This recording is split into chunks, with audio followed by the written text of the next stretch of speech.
Yo, what is going on, everybody? Welcome to the stream. Not the usual time I stream, to be quite honest, to be quite fair. It's a little earlier than usual, and it's because I have other plans for this afternoon, and I did want to get a stream out today. So here I am, and we are going to San Diego because recently somebody mentioned something about San Diego, and I was like, you know what? I haven't gone to San Diego in quite some time. And that is probably one of my most favorite airplanes to go land into. The approach into San Diego is absolutely spectacular. So yes, we're gonna do DFW to San Diego today. So beautiful scenery here in DFW by 𝕶𝕚𝕚. If you haven't already checked it out, please use the links and all that good nonsense. And check out this DFW by 𝕶𝕚𝕚. I think they did a phenomenal job. Hopefully we'll get a good legit San Diego scenery here soon.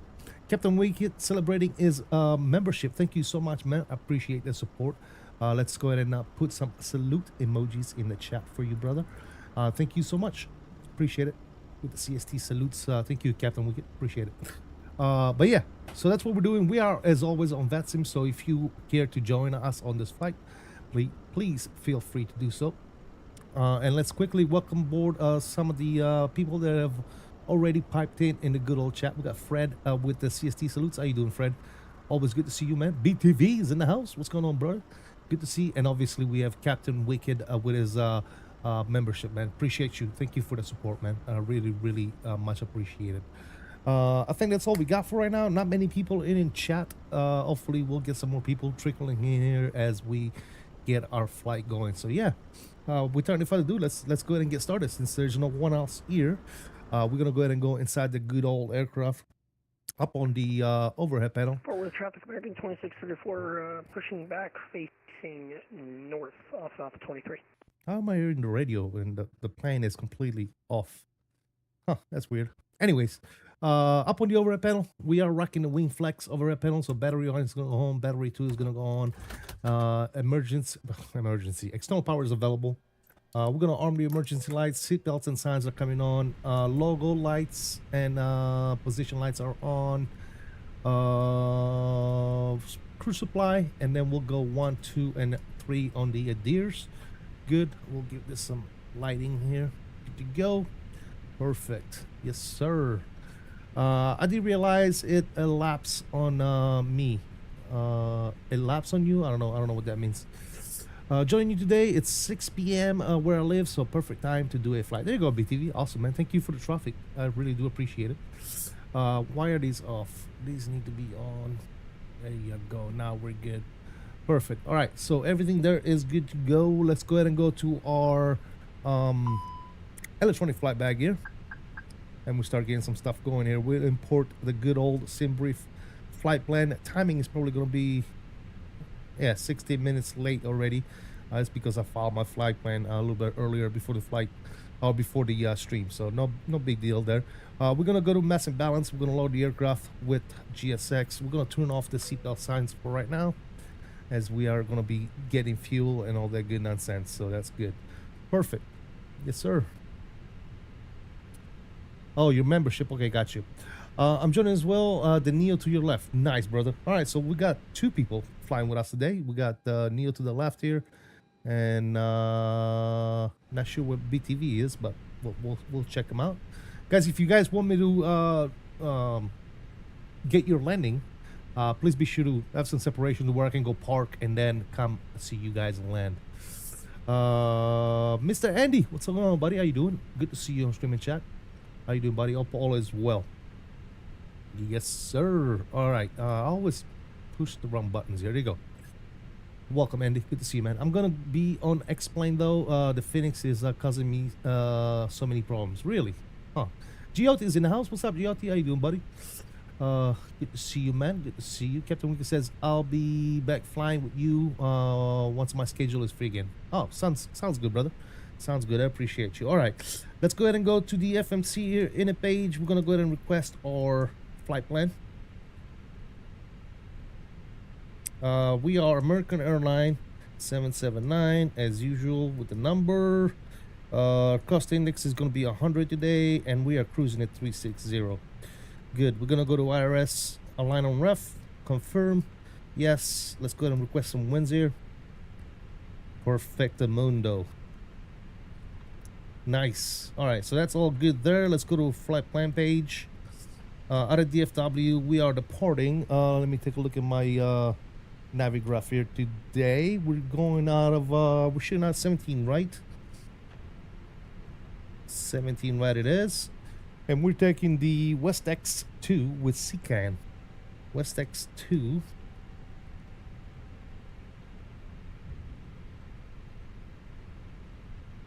And KSAN. We're gonna go ahead and insert that. Beautiful. In San Diego, nothing unusual here. We're gonna go with the RNAV Zulu runway 27. We are coming in on the Lucky One with Hogs. Lucky One Hogs, and we'll do that via Lindy, obviously. Good. Let's go ahead and insert that. Perfect. All that's good to go there. Let's go ahead and take a look at some of our performance here on the good old electronic flight bag. Boom. All right, so 70 right. It is dry here. It hasn't rained quite yet, so we'll do that. Packs are on. We're gonna sync you and sync you. We're gonna calculate our numbers. We're looking at 65, 71, and 73. Right by Kilo Well, first of all, you're on the wrong frequency, buddy. Second of all, let's switch frequency for right now. All right, so again, 65, 71, 73 on the V speeds. We are doing 1 on the flaps, down 02 on the trim, and 54 degrees on the flex. Let's go ahead and send that information to the 𝕒𝕠𝕚. Perfect. That's all done there. Very, very nice. So that's good. The only thing we're waiting for is obviously boarding. Now I'm hearing somebody else. What the hell is going on here? 248. What's CTF?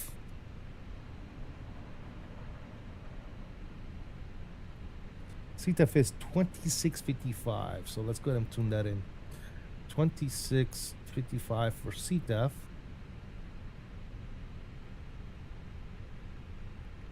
All right, CTF is in. Good to go. KDFW traffic, America 2358. Forward, can be texting to runway. The FS Lab is failing to initialize? Huh, weird.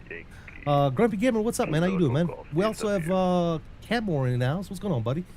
I'm in the American Max 8 currently doing some Miami to NCM ups. Always a fun route. Yeah, absolutely, man. Absolutely, man. Don't clip any truck trailers. Oh, I'll try not to. For some reason, the Fenix EFB keeps crashing. It's been like that ever since the BFU. You might need to like reinstall it, man, because I have had 0 issues except for the VNAV being broke. The VNAV profile and stuff like that. The Fenix is giving me no issues whatsoever. All right, we're gonna go ahead and set our squawk code here, which is since we're down here. Boo! Oh, damn. Okay, that is aggressive. Why is it so close? Oh, you know what? I modified this video the other day when I was making a video. That's why. All right, let's do that like this. Let me bring up my chase plane and save that real quick. All right, we'll save that. Good. So now that should be good to go.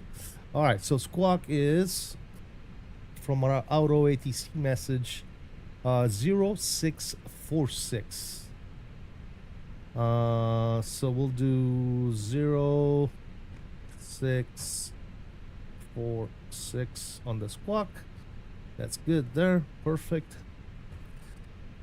Yeah, we're just technically waiting on the boarding process.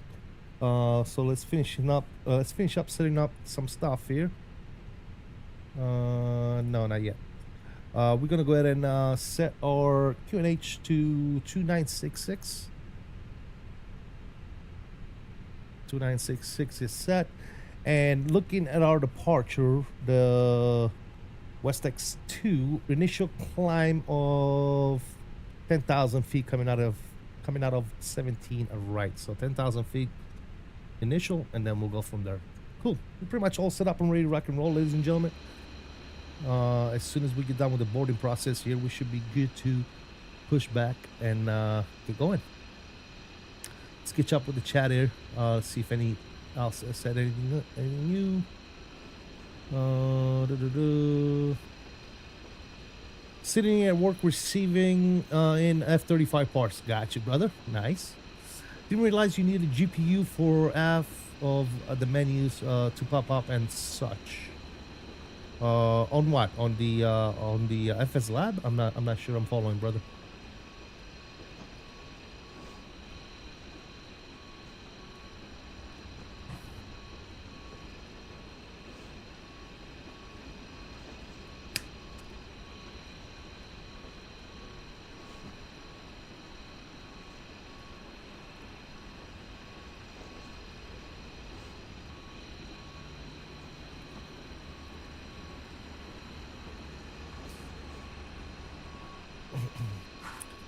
Yeah, for the FS Lab, you can't do anything in the MCDU until you connect to the ground power. Well, yeah, you gotta have power on, right? Power's gotta be on for the MCDU to come to life, yeah? Makes sense to me.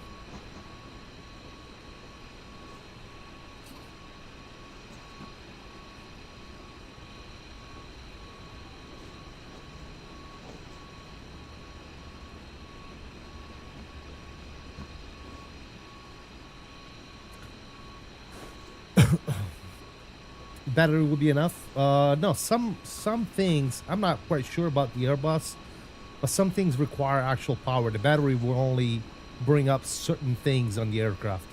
For the rest of the stuff to come alive, you need actual external power, or at the very least the APU running with the APU gen on.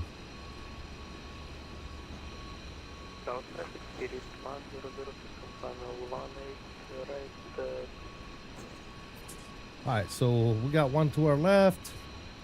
Anybody to our right? Oh, construction to our right. There's one spot.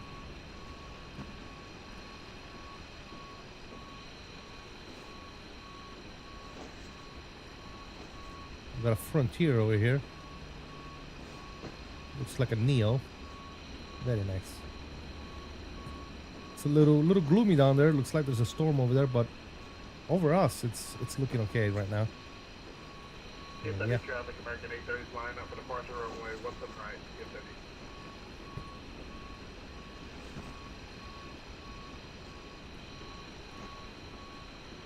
Let's line up over there. Very nice.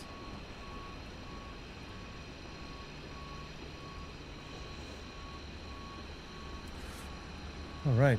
I'm at Echo 6. Okay, got you. Yeah, I'm not going to wander too far away from the gate. Otherwise, the jet bridge will disconnect. We don't want that. There's a Skylink.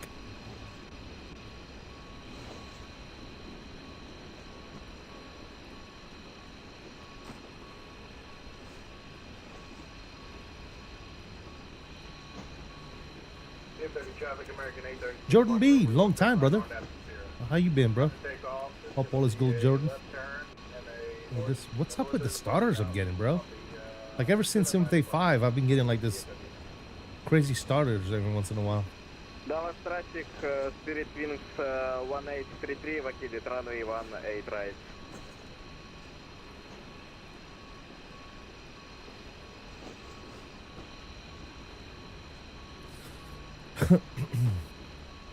KSAN traffic, American 2358 is landing air runway 17 right behind the departing traffic, KSAN.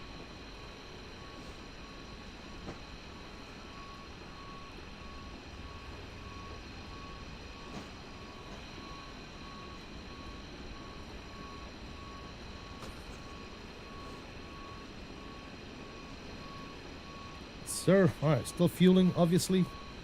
Passengers are coming on board.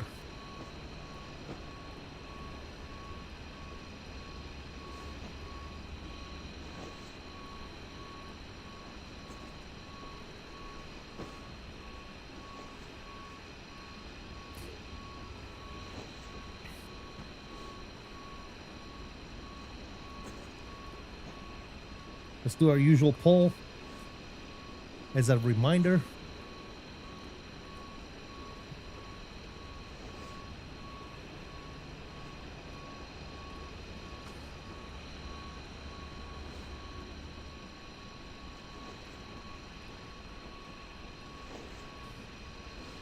KSAN traffic, American 2358 is departing runway 17 right, 7 straight up departure via the 43 RNF track, KSAN.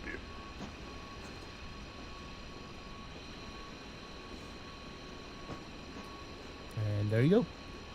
Cool, cool, cool. Thank you guys for smashing those likes for me.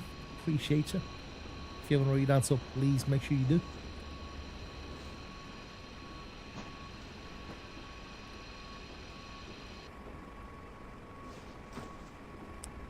Looks like fueling is complete. Not so bad there, here. Thanks. Hope you're well. Yeah, I'm well. I'm doing good, man. Doing good. Thank you for asking, Jordan. American Airlines 737. What's going on, man? Is there a gamer tag on all multiplayer on? Is there a gamer tag on all multiplayer on? I'm not sure. I'll use multiplayer, to be honest. Yeah, I'm not sure, brother. I use VATSIM. I don't.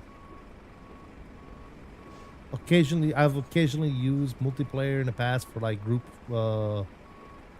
GA flight in or some stuff like that, but I usually don't have tags on, if that's what you're referring to.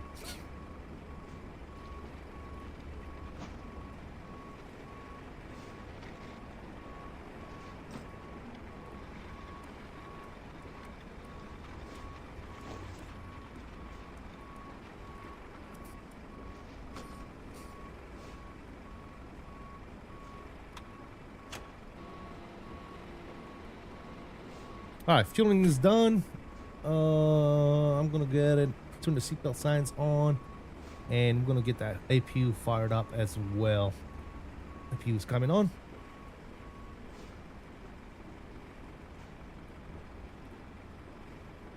Very nice.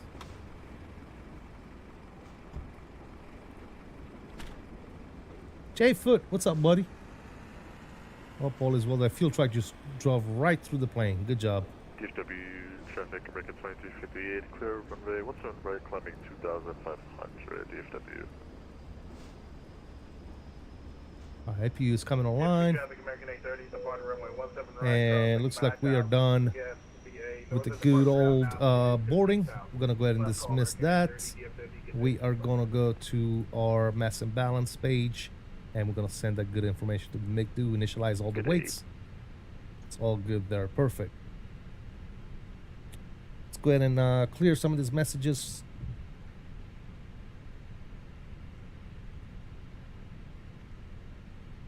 We're going to go to, well, this one I want it.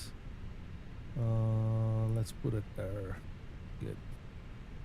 Perfect. And then over here, let's go to 𝕂𝕚, add to AOC, received messages, load sheet, accept, load sheet, accept. Perfect. That's all good there. Very nice. Cool, cool.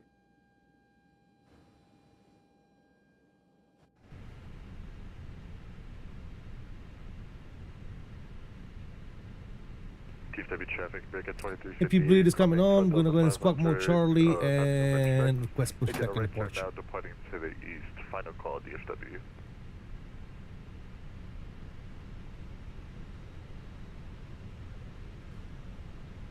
Hello, Captain. We are ready for pushback.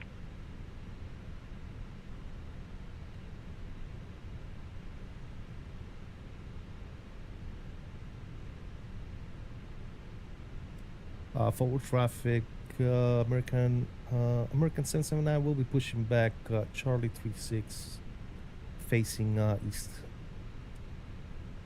Departure checks completed. Bypass I don't know how you guys do it. A little confusing. Been flying around in the C750 in the sim recently.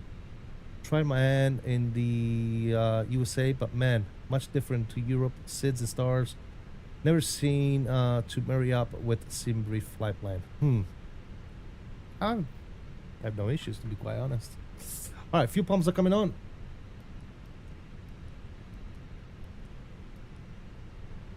Very good. Locking gear.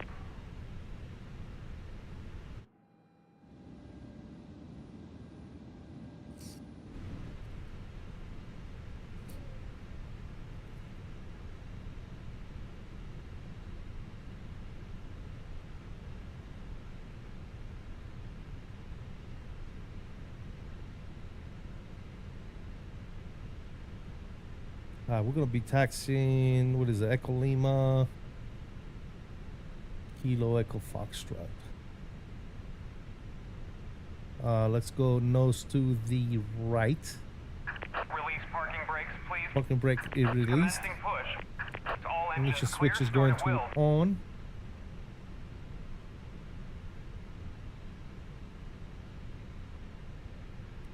And let's fire him up, ladies and gentlemen. Firing up number 1. Excuse me.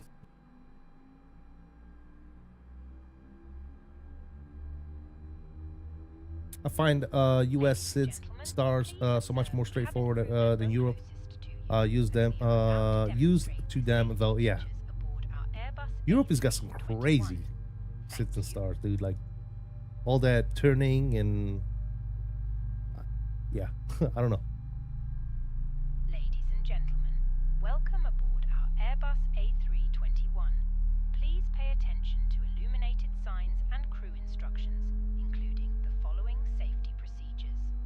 The safety card found in your seat pocket contains important information about exit routes, oxygen masks, life jackets, and the This brake Android that seats seems to which you mostly must do the same thing. adopt. If True, you hear, true. brace, brace. Please set parking brakes. Parking brake is set. We got a good engine start on number 1. Let's go ahead and fire up number 2. Cabin crew are now pointing out the exits nearest to you. Please be aware that your nearest usable exit may be behind you. Emergency lighting will guide you to an exit. In an emergency, leave all baggage on board. Your seatbelt is fastened, adjusted, and released as shown. It must be fastened. W whenever the traffic, seatbelt Frontier signs Flight and we recommend 1769, pushback, and Echo 8 to the north, if the air KDFW. supply fails, Tried Milwaukee mask to drop Teterboro from last above. night. One Pull SID the from mask Milwaukee. towards you to start the What's oxygen. that about? Put the mask over your nose Just gotta and get used to mouth. something Breathe different is all. normally. It's Hold all the on. mask Oh yeah, I in got you. place Yeah, with yeah, the yeah. strap. Some airports don't even have Tow truck SIDs. disconnected. Bypass pin removed. Put It depends on what your own airport mask you're looking before at. helping Yeah. others. Left is clear, right is clear. Land on water.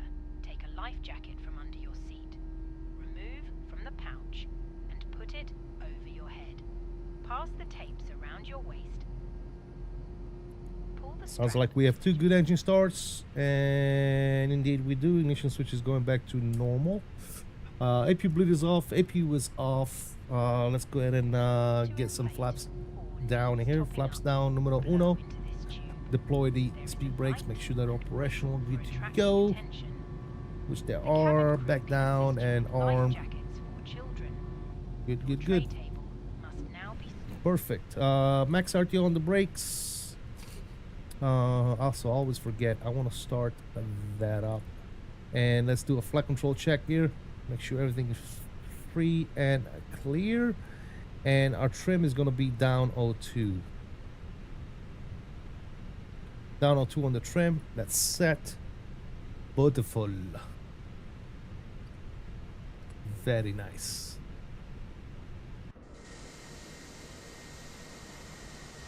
Looking good. All right, taxi light is on. Let's go. And Fort Worth traffic, American 779 will be coming out of stand 0 on Echo Lima. We'll take Lima to Echo Foxtrot for runway 17 right, Fort Worth traffic. Forward traffic, American 732, back from stand Charlie 37.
Off we go.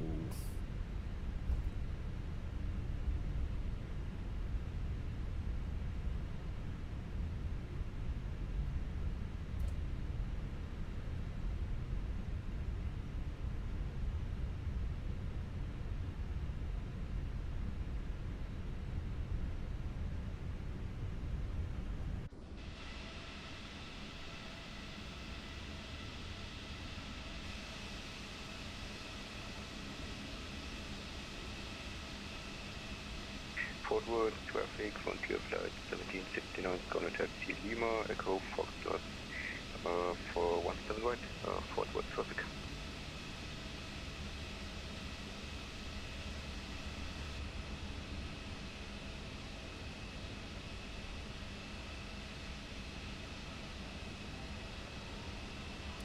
Just discovered it's better the go 4K and downscale resolution than try and lower resolution upscale. Well, it's always easier to downscale than it is to upscale, right? But what are you talking about? Like in your sim settings, or what are you referring to?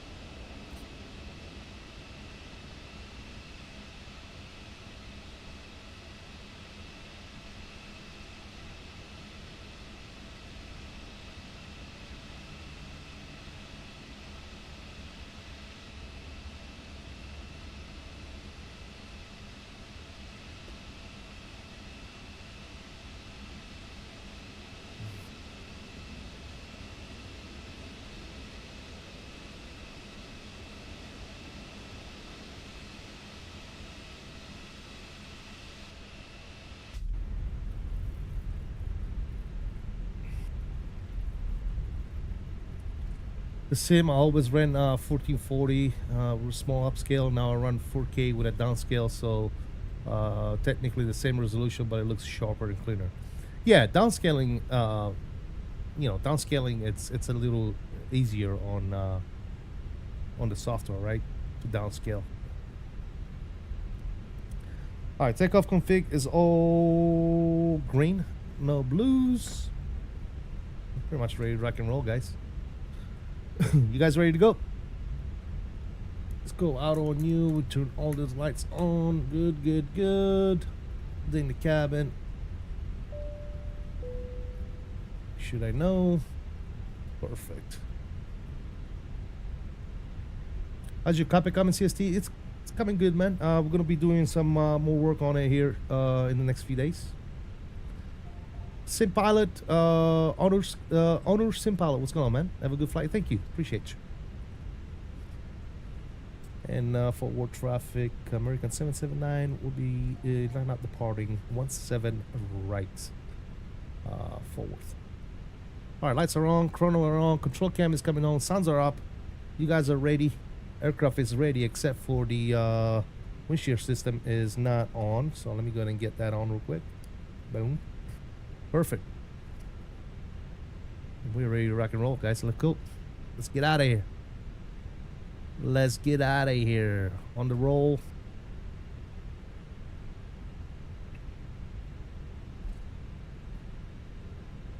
Start pulling that power up.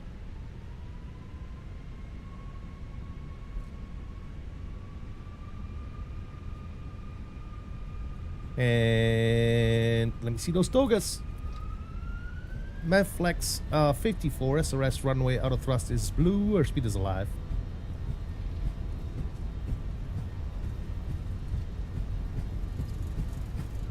A little better left rudder, nothing crazy.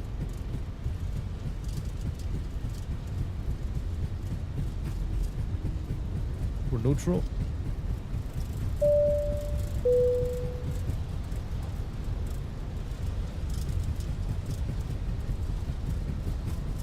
And V1 rotation, one nation. Nice and easy. We got a long aircraft today. Off the pedals, positive rate, gears coming up, and flyby.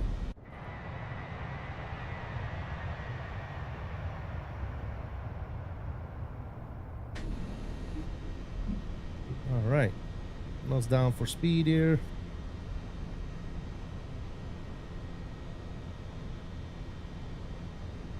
Watch that speed.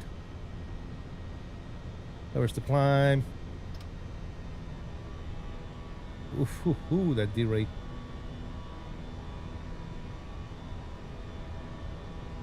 And forward traffic, American 779 climbing through 2,500, clear 17 right, last call. See you.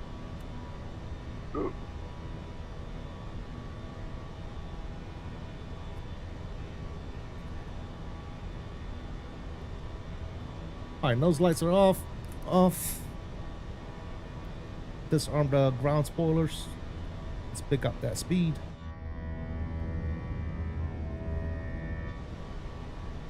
It's like we're flying right for that storm. You know what? I'm gonna turn now. I'm not gonna go through it. Right? Let's be good pilots. Speed check, flaps clean. See if we can actually avoid that storm. We can probably take it direct. Lindy.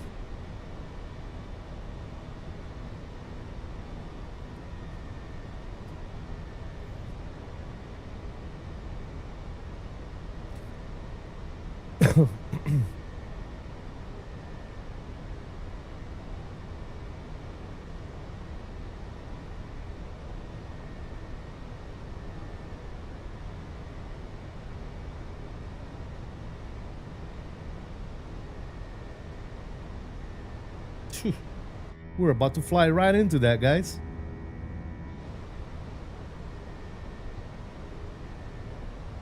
Much better.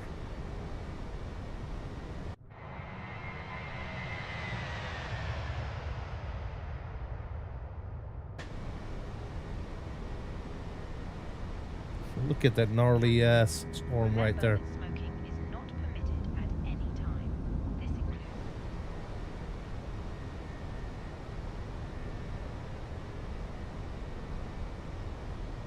by the way, I can't read your name, but thank you for subscribing, whoever that was. That name is a different language. I don't even know what it is. Thank you for subscribing, buddy.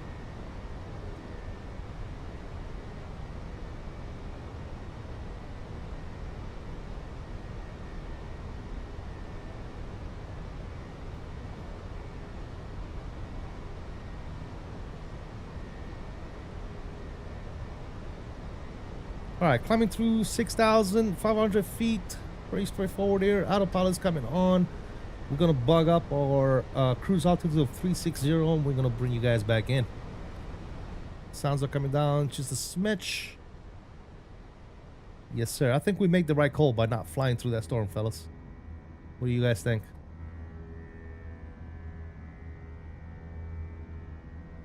Flex for departure, BTV. That's what we did. Thank you for the togas and rotation, man. Rotate emoji. Appreciate it. Looking good. Looking good. We're off to the races, ladies and gentlemen. We are off. Yes, sir. Also, let's go TRA on this. I always do that. I always forget to go TRA as soon as I line up.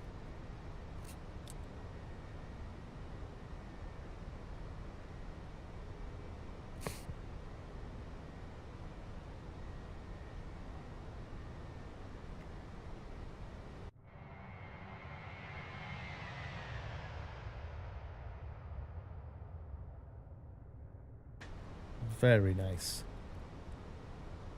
Jimmy, what's going on, man? It says, what add-on do you use? Realistic clouds, weather, etc. No add-on. This is stock Microsoft Flight Simulator 2024.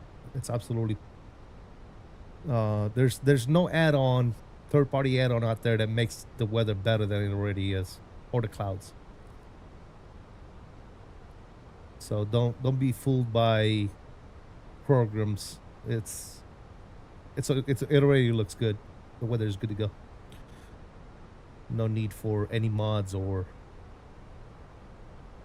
anything of that nature.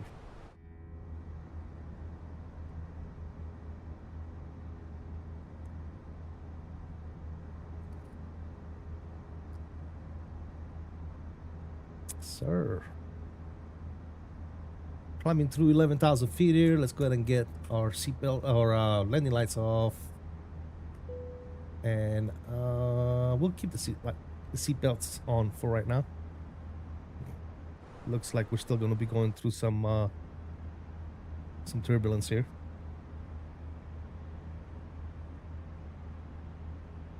Dukes, what's up, man? How's the cockpit coming along? It's coming along good, man. I'm redoing the center pedestal right now. In the process of redoing this center pedestal. As soon as I get done with that, I'll be posting that video with some more updates. But yeah, it's coming along great. It's getting so close, I can smell it, dude. I can smell it. We're getting close to doing our first flight in that.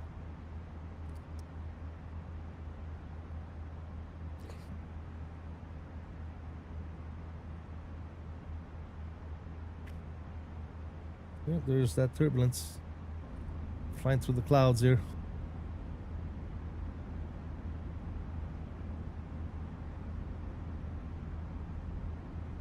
It's gonna be worth the effort. Yeah, I can't wait, buddy. I cannot wait. I was talking to one of my buddies that's helping me out. He comes over once in a while and helps me out with the build. I'm like, I just want to fly in it, man, you know? But I'm holding back, man. I'm holding back because I want it to be as good as it's going to be before I actually fly. You know, I don't want to have some FS stuff, you know? I want it to be at least like 90% complete.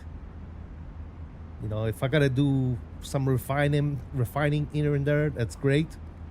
But I don't want to be missing something and start to use it with missing components and or build parts. So, yeah.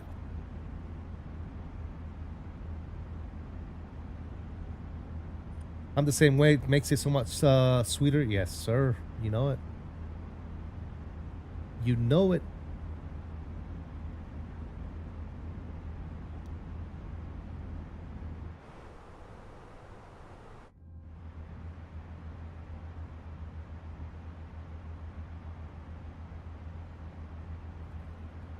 Marcus, what's up, man? Were you building a new PC or sim cockpit? Well, the new PC is already built for the cockpit that I'm building.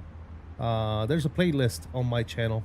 You can go watch it, Marcus. I'm building a Airbus cockpit, a full Airbus cockpit, which we're going to be utilizing for the Wings for Hope team for World Flight this year in November timeframe. That's the plan, man.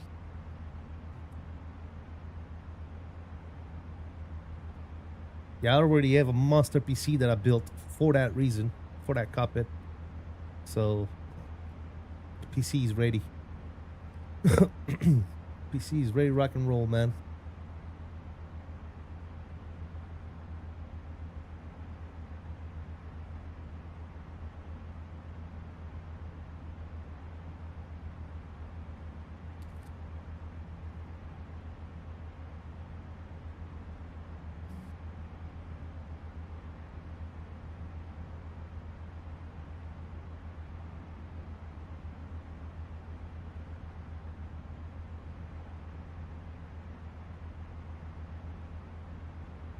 Alrighty. I think I'm ready for some tunes, fellas. Some of that good old epidemic jazz. What do you guys think?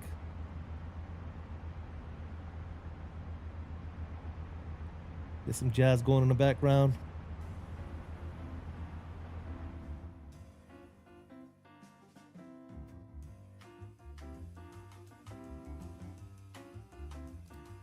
Get ourselves some cinematic views here, and we can set standard. Actually, we're already past 18,000 feet. Standard set. Very good.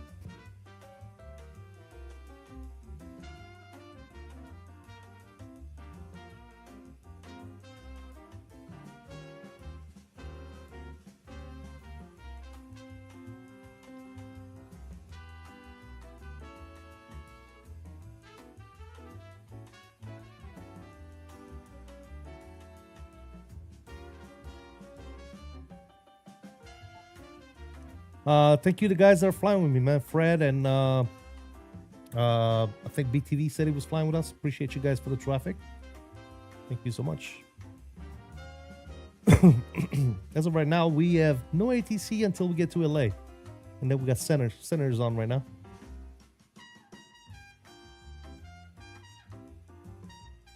Daniela's in the house. What is going on? How you do, Daniela? Hope all is well.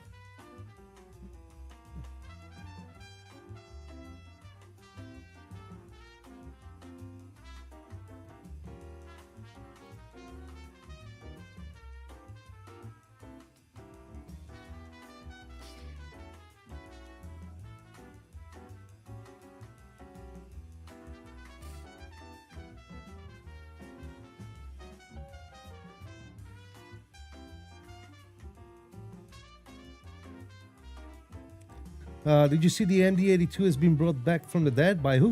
What do you mean?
Gonna go burn one, guys. Still here. Still got you guys on chat. Not sure who's going to, but there was one taken out of Roswell after sitting there since 2019. Huh. I don't know.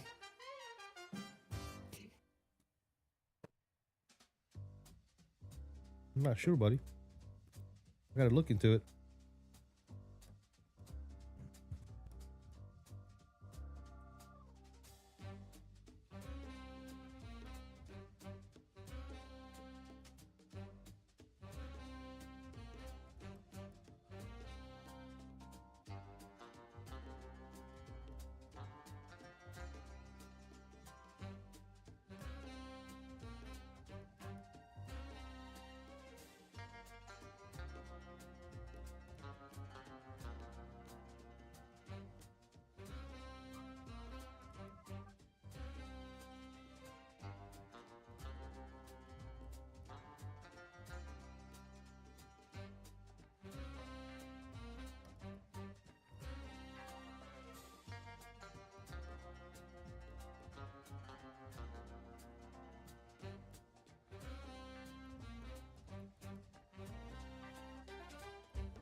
Alrighty.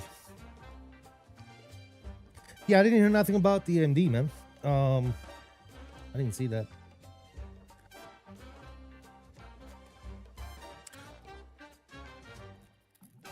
So it's been taken out of storage, but nothing on what's gonna happen with it.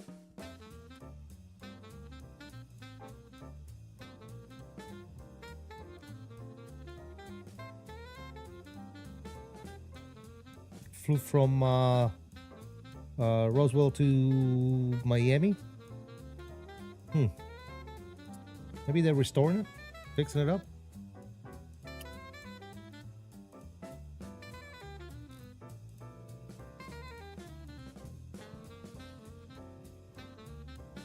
Interesting. Maybe they turning it into like a charter flight or charter aircraft or something like that. Oh, who knows, man? Maybe somebody bought it. Maybe it's a private owned now. Somebody bought it. Who knows? That could be a lot of reasons, right? Yeah.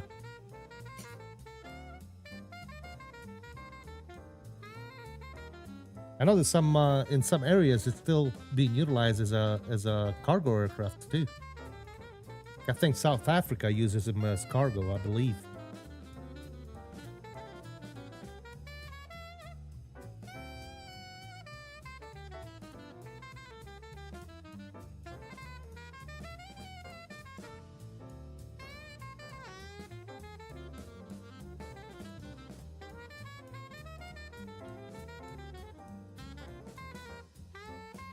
Jimmy also said earlier, his clouds on 24 are awful.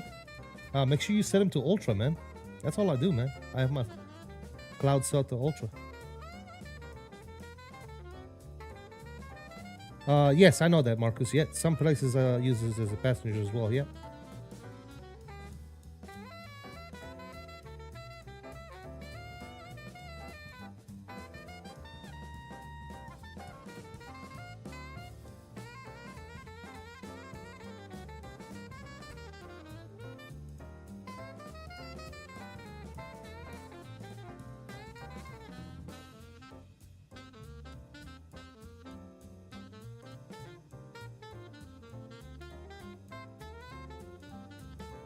Is the music too loud, guys? Should I turn the music down a little bit?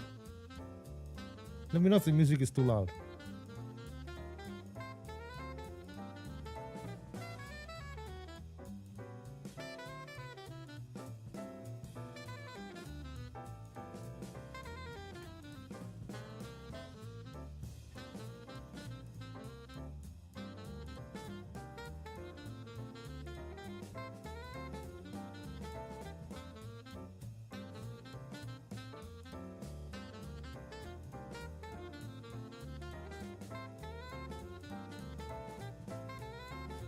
I hope it's set clouds to ultra, even if I have to sacrifice some performance. Yeah, you definitely want them with ultra.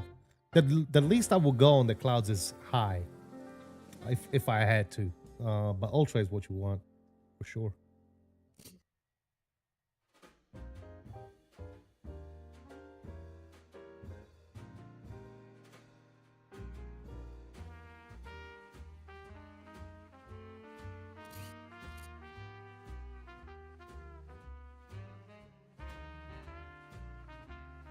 Andrea, what's going on, man? Good day to you as well. Welcome.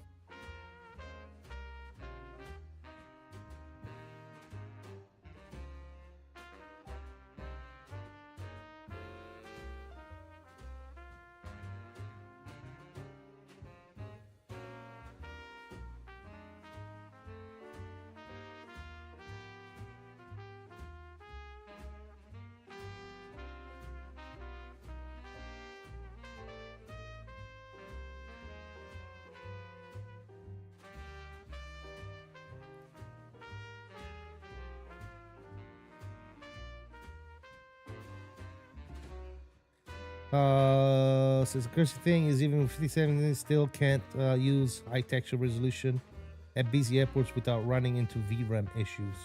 Well, 57 has only got what, 16 of VRAM? That's probably why. 5070 is, I don't understand why they put so little RAM in that card. It's beyond me. I don't get it.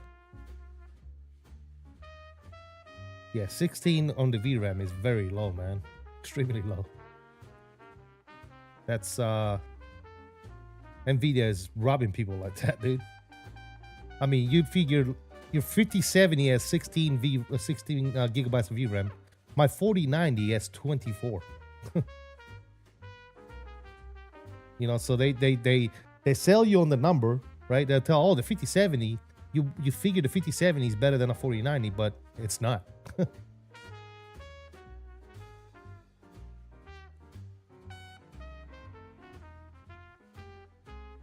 I'm still on the RTX 3060 though. I think it's time to upgrade. For sure, yeah. Depending on what you go with, yes. I've actually had immense performance with 𝕚𝕚𝕚 and loading beyond ATC with all traffic. Way less starters when swapping views and such. Super impressed. I need to do something. Maybe I need to like clear my cache and update my drivers and stuff like that, because I've been getting some starters when switching views. To get more than 60 gigabytes of VRAM, it's a massive step up in price. Well, yeah, obviously, yeah. But that's what you need with FlightSim, is not so much, you know, the 5070 because it's a 5070. It could be a 3080, right? If you could find, if you could have, you know, anything like 24 gigabytes of VRAM on a 3080, it'll be perfect for flight simulation. You know what I'm saying? Because VRAM is really what counts when it comes to these GPUs. Yeah, I have no issues with VRAM, and I'm running a 4090. You know, I haven't even tried my other PC with my 5090 in it. That thing has got like 30 something gigabytes of VRAM. I forget exactly. I think 32. It's massive, massive beast in that computer. I cleared shared cache and others when I did the latest drivers update. Yeah, I got to do that. I haven't done it. I've seen someone that said that after he uninstalled and reinstalled the game, 𝕚𝕚𝕚 5 started looking a lot better. Nice. I'm in SU5. In my opinion, it's 𝕚𝕚𝕚 5 made the clouds uglier. Really? I don't mind the clouds.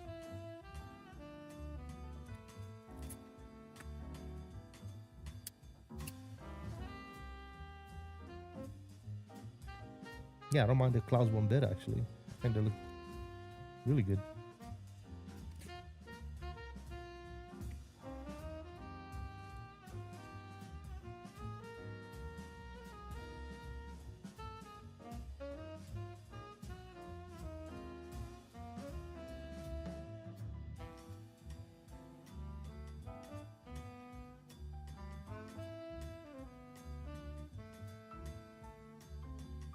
I was looking to get in a 5080 plus the 9800 X3D R7. Yeah, I mean a 5080 is not a bad GPU, and the 9800 is a beast of a CPU as well. So yeah, I mean if you pair them with the right motherboard and the right memory, you're fine. But that's it's gonna be an expense. I don't know, they look strange on my end. Like not bad, but they were better before. Huh. I didn't notice that much change, to be honest. Maybe I'm just not as nitpicky as you know, as you are. Maybe, I don't know. I like, more than anything else, I want my sim to be smooth and enjoyable.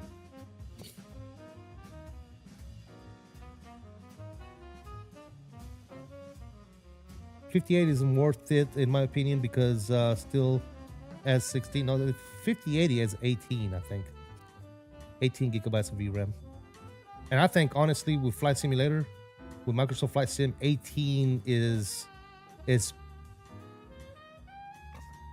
still, I don't think it's still enough, but it's like the list you want is literally 18.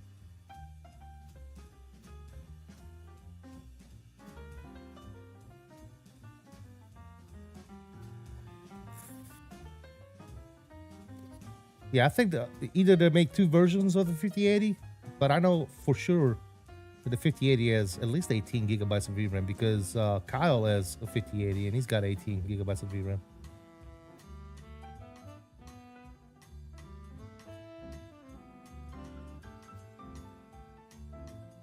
Yes, you're definitely gonna have to update BTV. If you do, if you update at this point, you're gonna need a motherboard. At the very least, you're gonna need a motherboard, GPU, CPU, and RAM.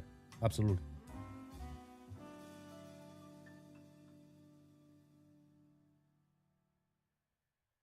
And with the prices of that stuff right now, man, it's gonna be pretty insane. Pretty insane.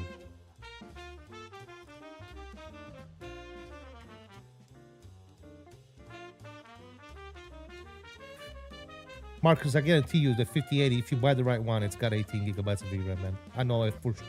I know it 150%, brother. They might make depending on which brand you buy, right? But I know for sure that the 5080 they come with 18 gigabytes of VRAM.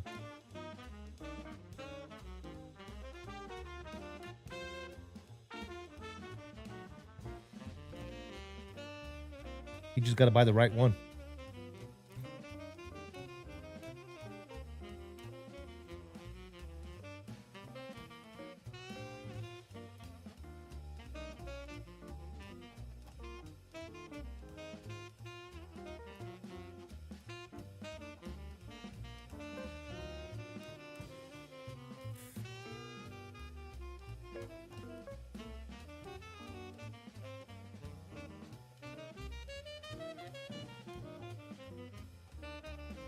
I can tell you guys that as of right now, the market is not favorable to build a new PC. I can tell you that right now. Because if you try to build a new PC in this market, man, it's going to cost you a arm and a leg.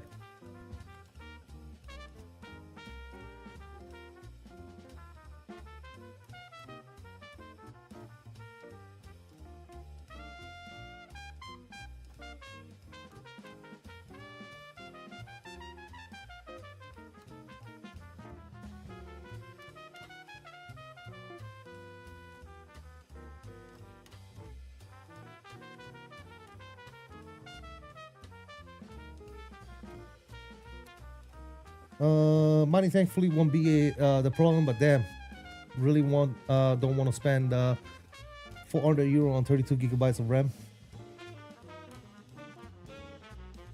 Yeah, absolutely. Very glad I bought the 64 gigabyte RAM kit last March for $210. Lucky. Well, is that DDR4 or 5? Because if that's DDR5, that's a great price for 64 gigabytes. I remember when RAM was like basically free. Yeah, yeah, Marcus, that's a great price, bro. Yes, sir. That's an amazing price for 64 gigs of DDR5. I don't know how you pulled that off. You must have, yeah. You said last March you bought it before the price spike.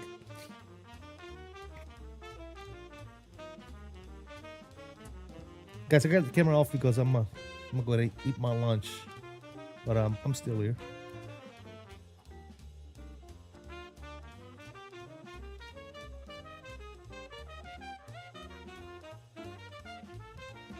Let's get a little bit of wing views.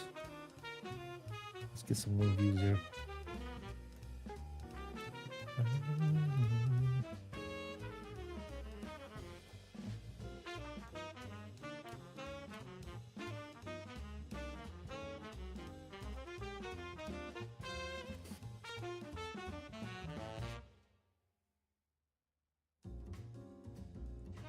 Before things went crazy, some rent kits is now over $900. Yeah, absolutely. Do you have traffic on in the sim? No, I have VATSIM on. VATSIM traffic.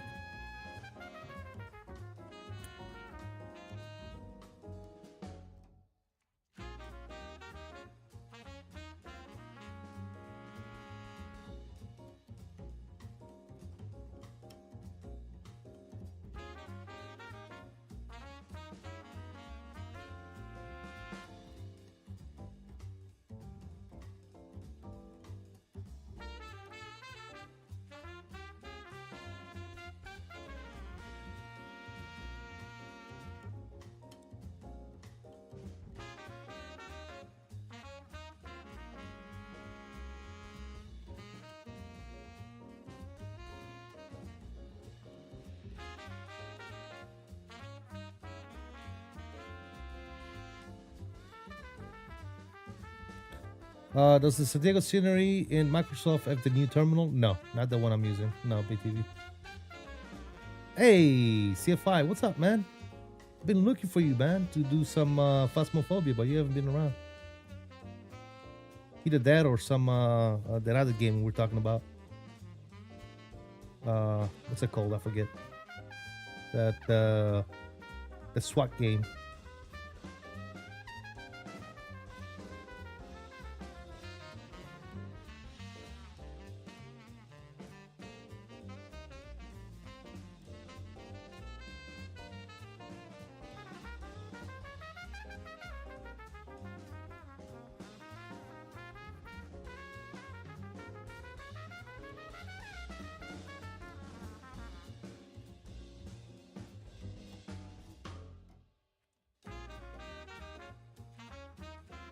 I've been away for 5 days. Just stepped foot at home. Nice. Nice. Maybe later tonight.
I agree, Marcus. Yeah, we definitely need somebody to make a good San Diego scenery for sure. Hopefully soon somebody will get that. Taro Rex, what's up, man?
You got the flop and the speed brake yesterday. Didn't think of ordering all at once. Nice.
Yeah, you should like those, Tyler.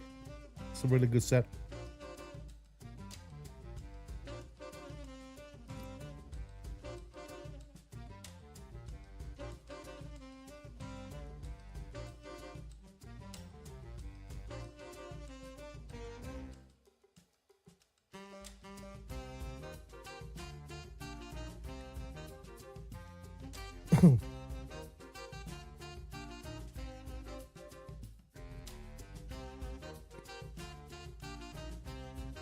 What happened to 𝕬𝕚 Who knows, bud?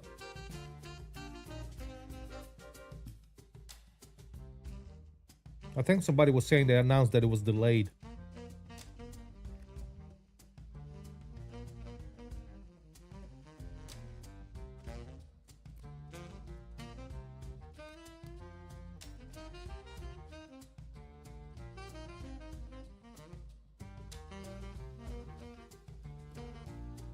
I was fully expecting for them to release it for the Across the Pond, but they missed that opportunity.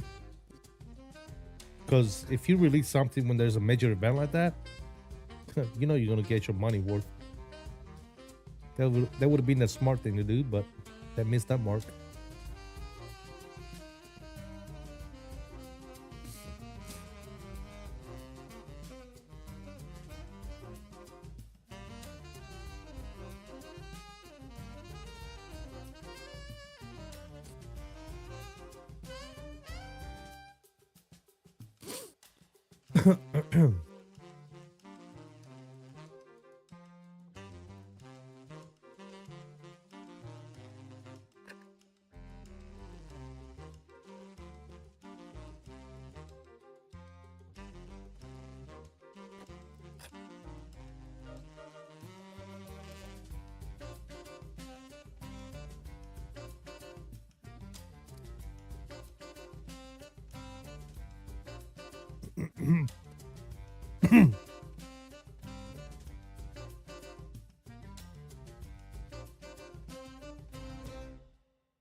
Sorry guys, that foot went down the wrong pipe.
It was supposed to come out end of April, but the missed mark should be very soon. Hopefully, man. Hopefully, I'm excited for something new.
The Fokker 70 and 100 this month? What, Just Flight?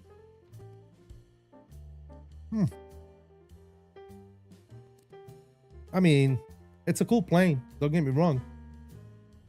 But at the same time, it's one of those planes that if you do get it, how often are you really gonna fly it, you know? To replicate flights.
It's just like the 340, for example. We got 340, we got 380s.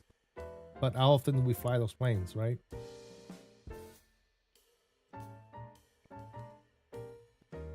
The Any Builds L1011 is absolutely a fantastic airplane, but it's not a current airplane, so not very many people fly. You know, it's cool to fly once in a while, but if it's not current, you know. I like my modern stuff. I like, you know, don't get me wrong, I like the old school stuff as well. That's why I fly once in a while.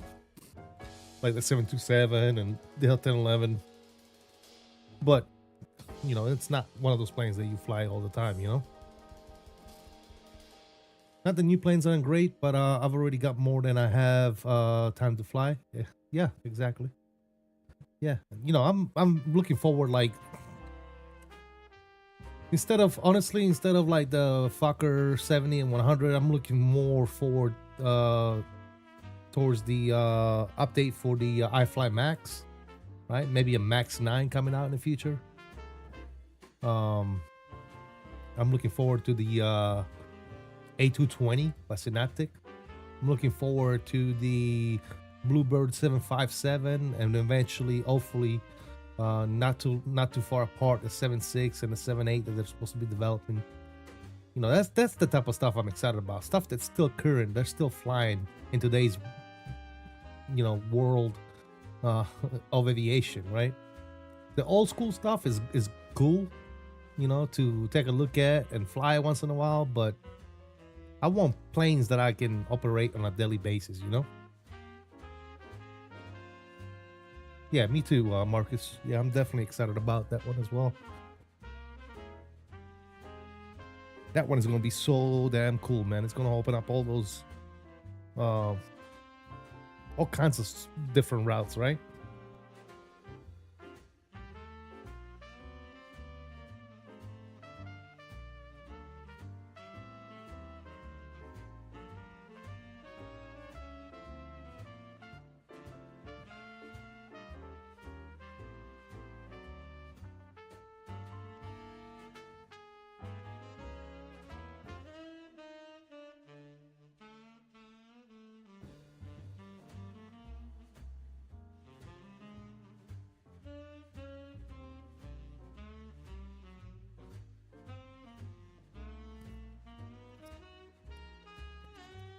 Quite a bit of F-70 and 100s that are still flying, way more than, say, the 340.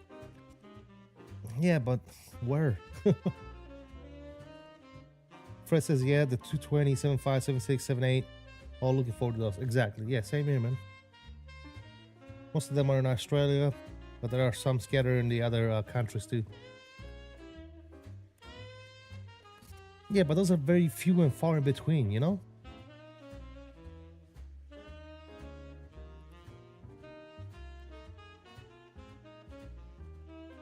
PMDG 74? Again, that's another plane that's going to be, I have no doubt in my mind it's going to be great. But how often are you going to fly it, right? So yeah, I will definitely be a customer, 100%, as soon as that PMDG 74 drops. But at the same time, how often am I going to fly it? Once a month? You know, to do a longer route than usual? Maybe the 74 will be a little different because you can do FedEx and UPS ops as well, right? So we'll see. 74 on all the cargo run. Yeah, exactly. That's what I was just thinking. I think the 7A will be super fun. They're running on short and long hauls, so should be very versatile. Yeah, absolutely. Cargo, there are a bunch of them still around. Absolutely, yeah. Yep.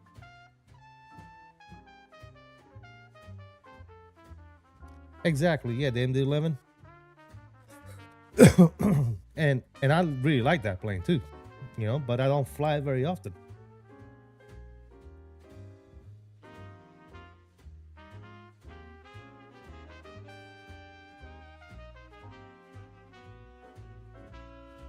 Like I said, I want planes that are very, very relevant, you know?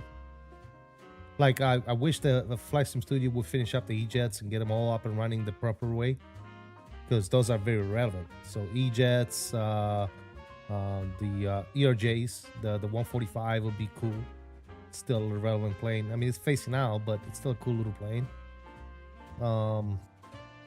Obviously, like I said, goes without saying, you know, 75, 76, 78, 74, those are a must, right? You got it. I can't wait for those to come out. 220, obviously, we already said that. Yeah. The Neos, the much awaited Neos.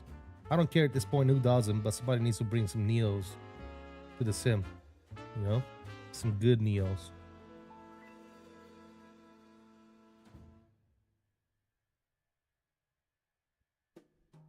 It's just easier and feel more realistic to fly at 320 and 73. Yeah, I mean, I don't think easier is the right word, right? Because it depends, right? If you're one of those guys that only flies Magenta line, then okay, cool.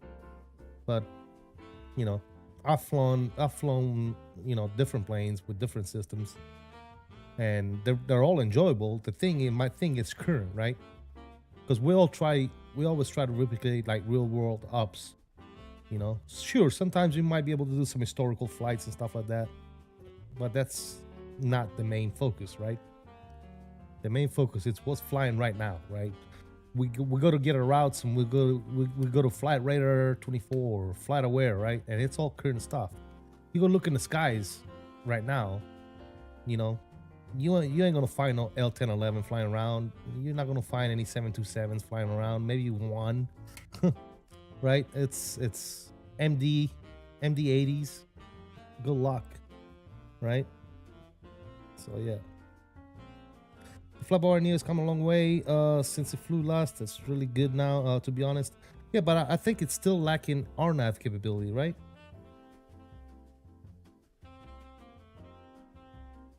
Flew yesterday for the first time in over a year. Yeah, I flew it Sunday, I believe.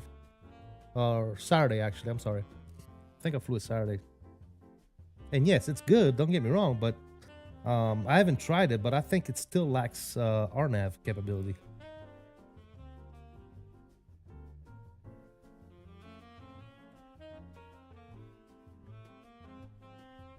Would have been a good flight to try it on? Sure. Yeah. I didn't think about it. But I'm pretty sure it still doesn't. I'm pretty sure it still doesn't do it.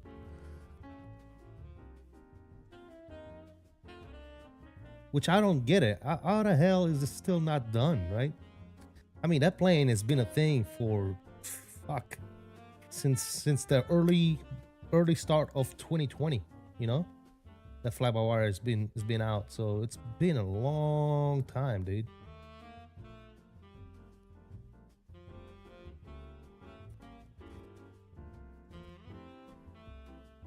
Exactly, J-Foot. I don't get it. I don't understand it.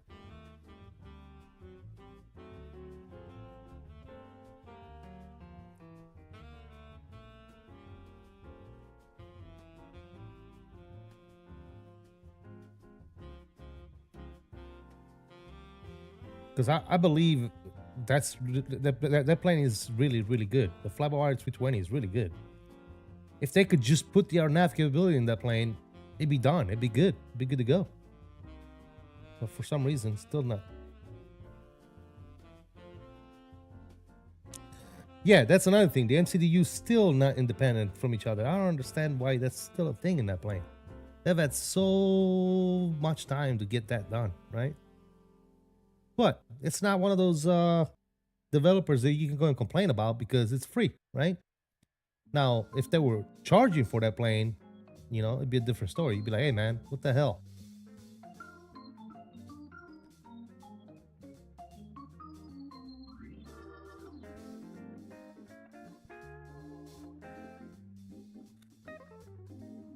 I wonder how much different, better or not better, the 𝕝𝕚𝕚 380 is going to be versus the fly-by-wire 380. What do you guys think in the chat?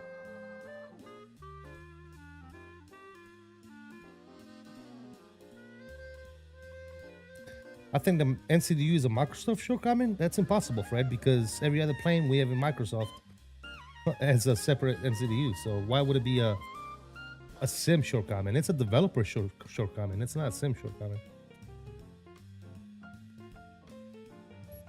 I can't wait for the Fenix Neo. That's going to be at least another 2 to 3 years before we see a Fenix Neo, bro. Might as well, don't hold your breath.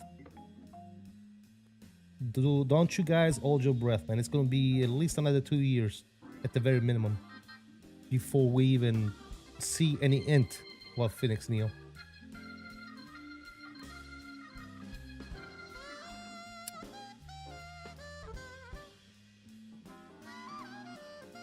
Looking forward to the 𝕝𝕚𝕚 380. Honestly, I know I shouldn't pay for it, but I think it will be more complete, and hopefully they will have both of the engine's options. What's not complete with the fly-by-wire 380? It's pretty good from what I understand. I mean, last time I flew it, it was pretty damn good, and it's been updated since. I think they said they have a new flight model on it now. So what's the fly-by-wire 380 liking?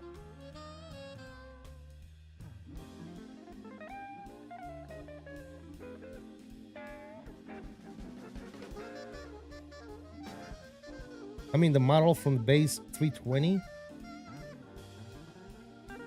Yeah, but the fly-by-wire 320 is not modeled off the base 320, Fred. It's its own airframe. It's its own model.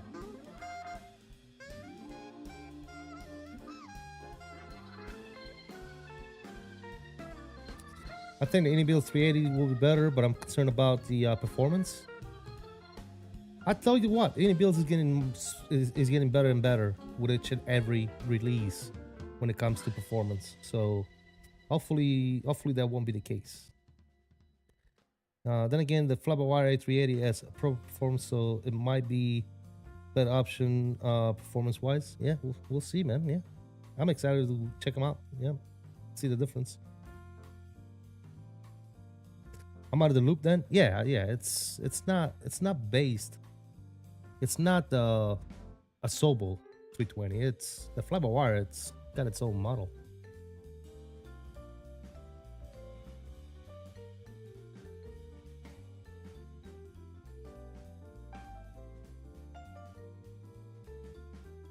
It's not like the Horizon mod where you need a 𝕎𝕚 aircraft for the Horizon to work.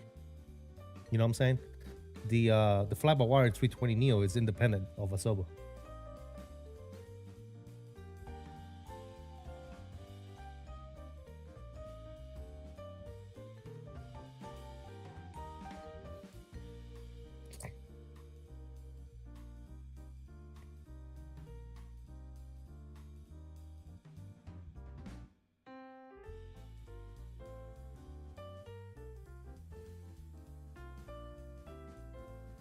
Yeah, but we'll see. I'm excited about comparing the 380s for sure.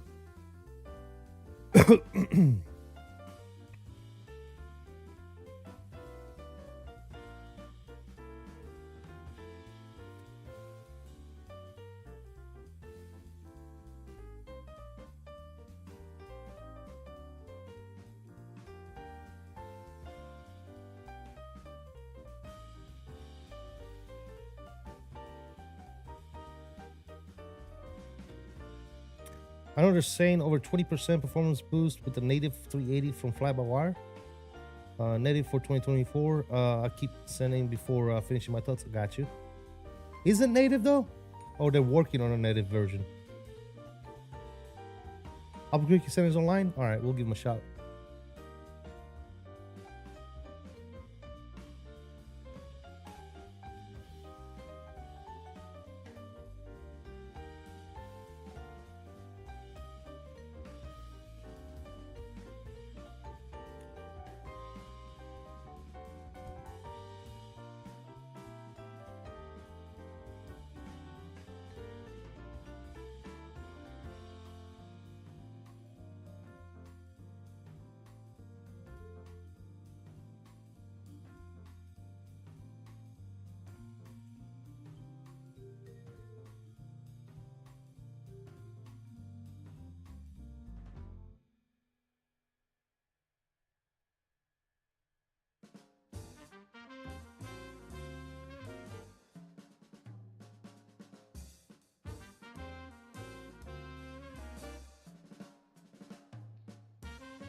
They're working on a native version. That's always good, right? There's Albuquerque Center for us.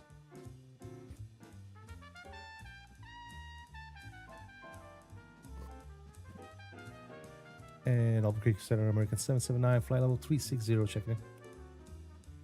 877 Albuquerque, yellow, ready to take over the Chisholm board tack level. Huh? So the 4253 ready for departure. 4253, the wind 2708, runway 25 right, clear for takeoff. Diego for the way to go first, so it's 4253. All right.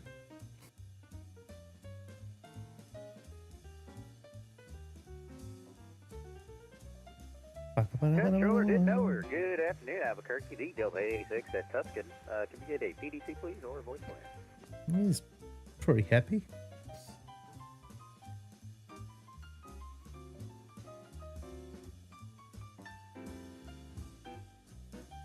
So the 886 Albuquerque Center, hello, clear to Atlanta Airport, Wildcat for departure, send some on transition to S5. Climb maintain 17,000, departure frequencies with me, squawk 3001. Alright, the Delta 886 clear to Atlanta, Wildcat, departure, SSO transition 17,000, departure with the one and only you, squawk 3001. So the 886, reback, correct.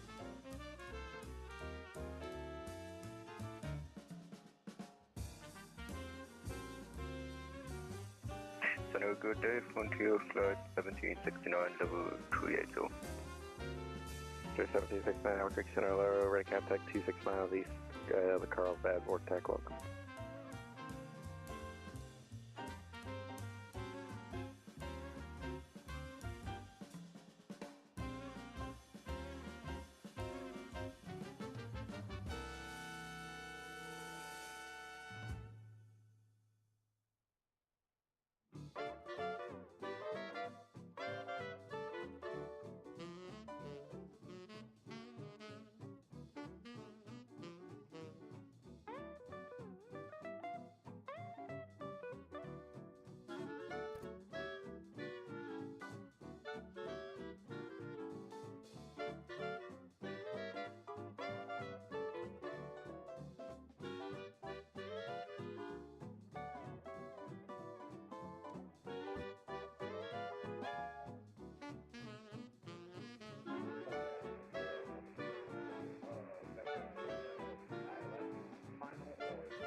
Sounds like I can give you either or. Yeah.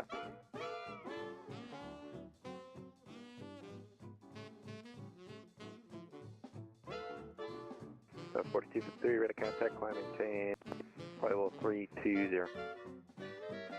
320, plus 4253.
Have you guys seen the trailer of that new 350 that they're developing? What's it called? Rhodium Code? What do you guys think about that one?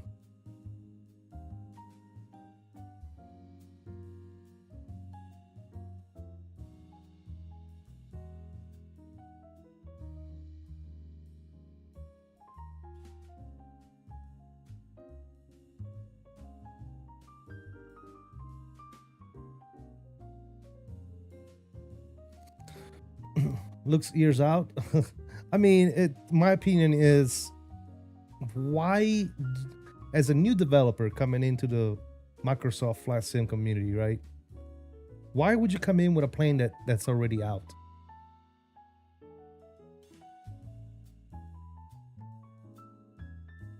I need to see some gameplay and such. I love the 350, but I don't fly it as much as I would. Based on the yeah. Looks good so far, but I think they're like 50% done with it maximum. Again, why would you come in with a plane that's already out in the sim? Like, we already have a 350. Why would you think it would be a good idea to make a 350? Like, do something different. Like, why can't these developers have a clue and listen to the community, right? When we're talking big boys, when we're talking wide body, what is everybody asking for? We're asking for 7.8s. We're asking for 330s, right? Those are the planes that we don't have in the sim that everybody's asking for. Like, if this Rhodium guys, whatever their names are, would have said, hey, you know, we are coming out with a 330-900 Neo or some shit. You know what I'm saying? It would be so much more received than them saying, hey, we're coming out with 350, because for the most part, a lot of people are going to be like, well, I already have a 350. What the hell would I need yours? You know? it's to me it makes zero sense, you know.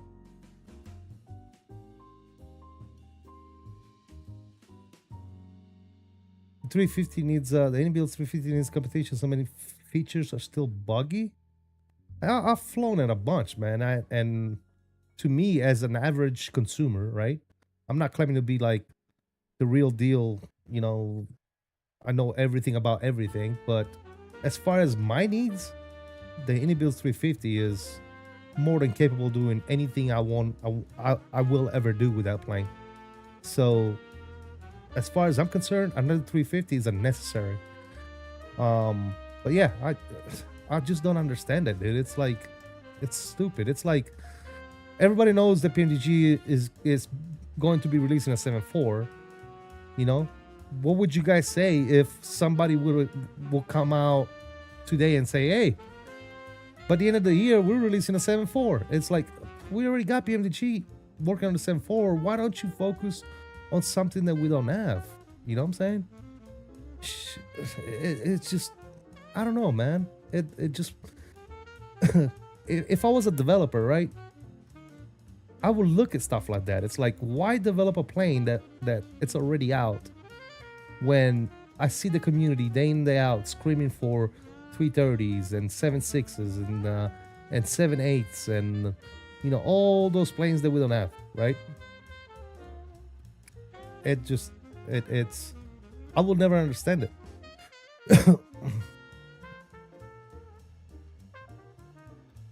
Out is broken, VNAV is buggy, WASM issue, etc. I mean, it's all stuff that can be addressed. I don't know. I don't use the HUD, so I probably never noticed that. My VNAV, as far as I can tell, does VNAV things. So the 1152 Denver and as of today, I think I've had one WASM crash in the inbuilt 350, and that was after an update. And then what I did is I just uninstalled the aircraft, deleted all the files, reinstalled it. It built a new WASM folder, and everything was fine after that. So, yeah, I don't know. A lot of people don't like any builds, and the A350 in the main reason, the 350 is the main reason why I personally enjoy it, but don't encounter, but do encounter WASM issues sometimes. Huh. Weird. I flew it a few days ago. It has come a long way. I only wish they would fix the HUD and some of the FMS features. Gotcha. Yeah. Like I said, man, I'm not. Maybe I'm not as knowledgeable as you are, BTV, when it comes to systems and stuff with the 350. But for what I need to do with the aircraft, it probably does more than I ever want to do. You know. That's the way I look at it, man. Flying from point A to point B, having the ability to shoot ILS, RNAV approaches, VNAV, LNAV, traffic, radar, charts. It's got everything that I would ever need, man. So, again, yeah, I don't know.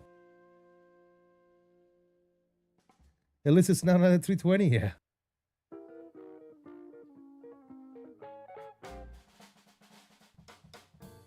Dave, what's up, man? Didn't they say they've been working on it for 3 years? I believe so, yes. But like I said, man, I mean, that's in my opinion, Dave, and I might be wrong, right? I'm not saying I'm the almighty and I'm always right. I might be wrong. Let's say you've been working on this thing for 2 years, 3 years, whatever the case is, and then a company like Builds comes out and releases the 350, right?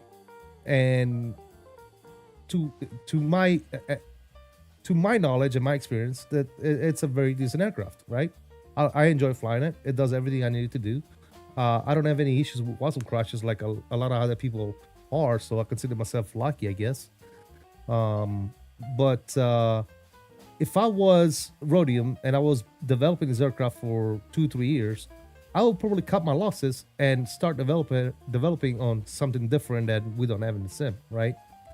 Because what makes you think that you are going to be successful, right? Unless you go above and beyond and prove beyond the reasonable doubt that the 350 you are coming out with is miles better than any Builds 350, right? You got some very big shoes to fill, if you know what I mean. So I think the best option would have been to cut their losses and work on something that they know that the community does not have, and they know it's going to be successful, right?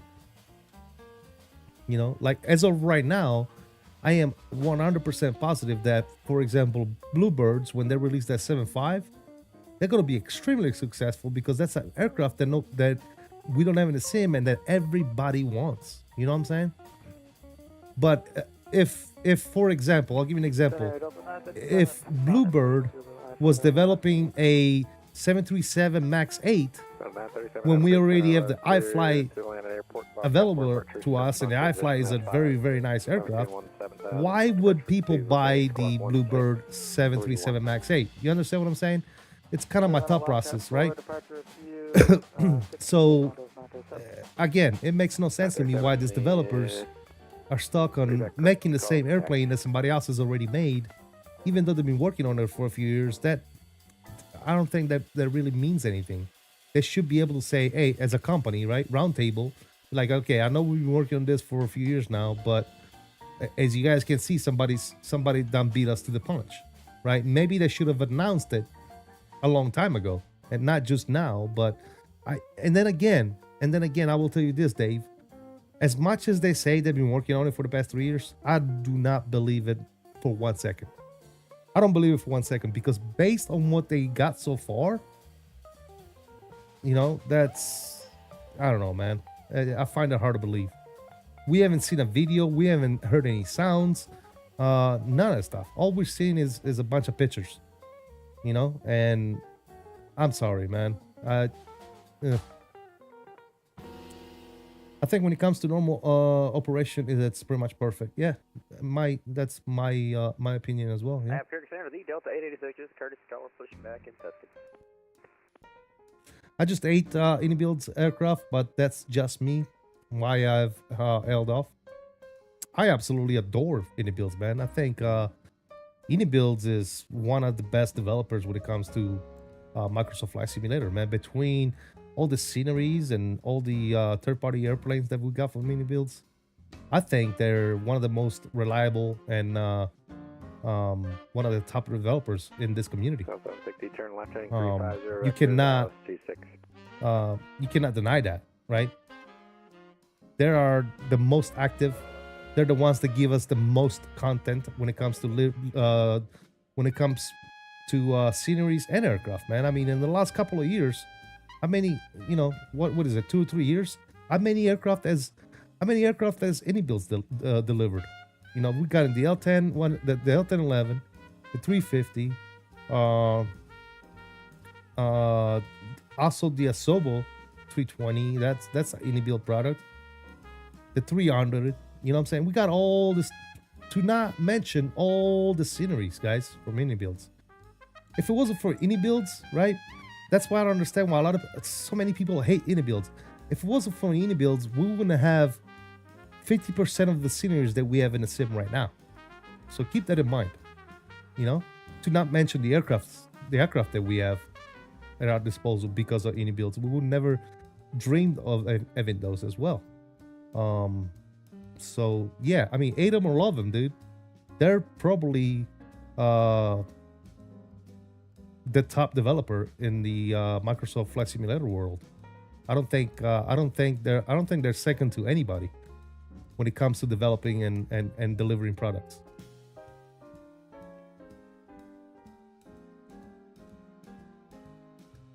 Apparently it'll be 2020 only on release. What's that?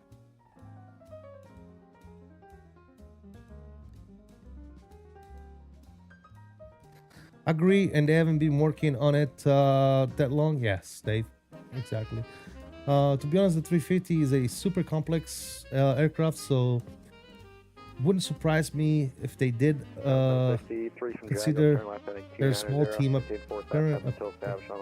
apparently. 26 approach. Astro, what's up, brother? You woke up too late? It's all good, man. Next time.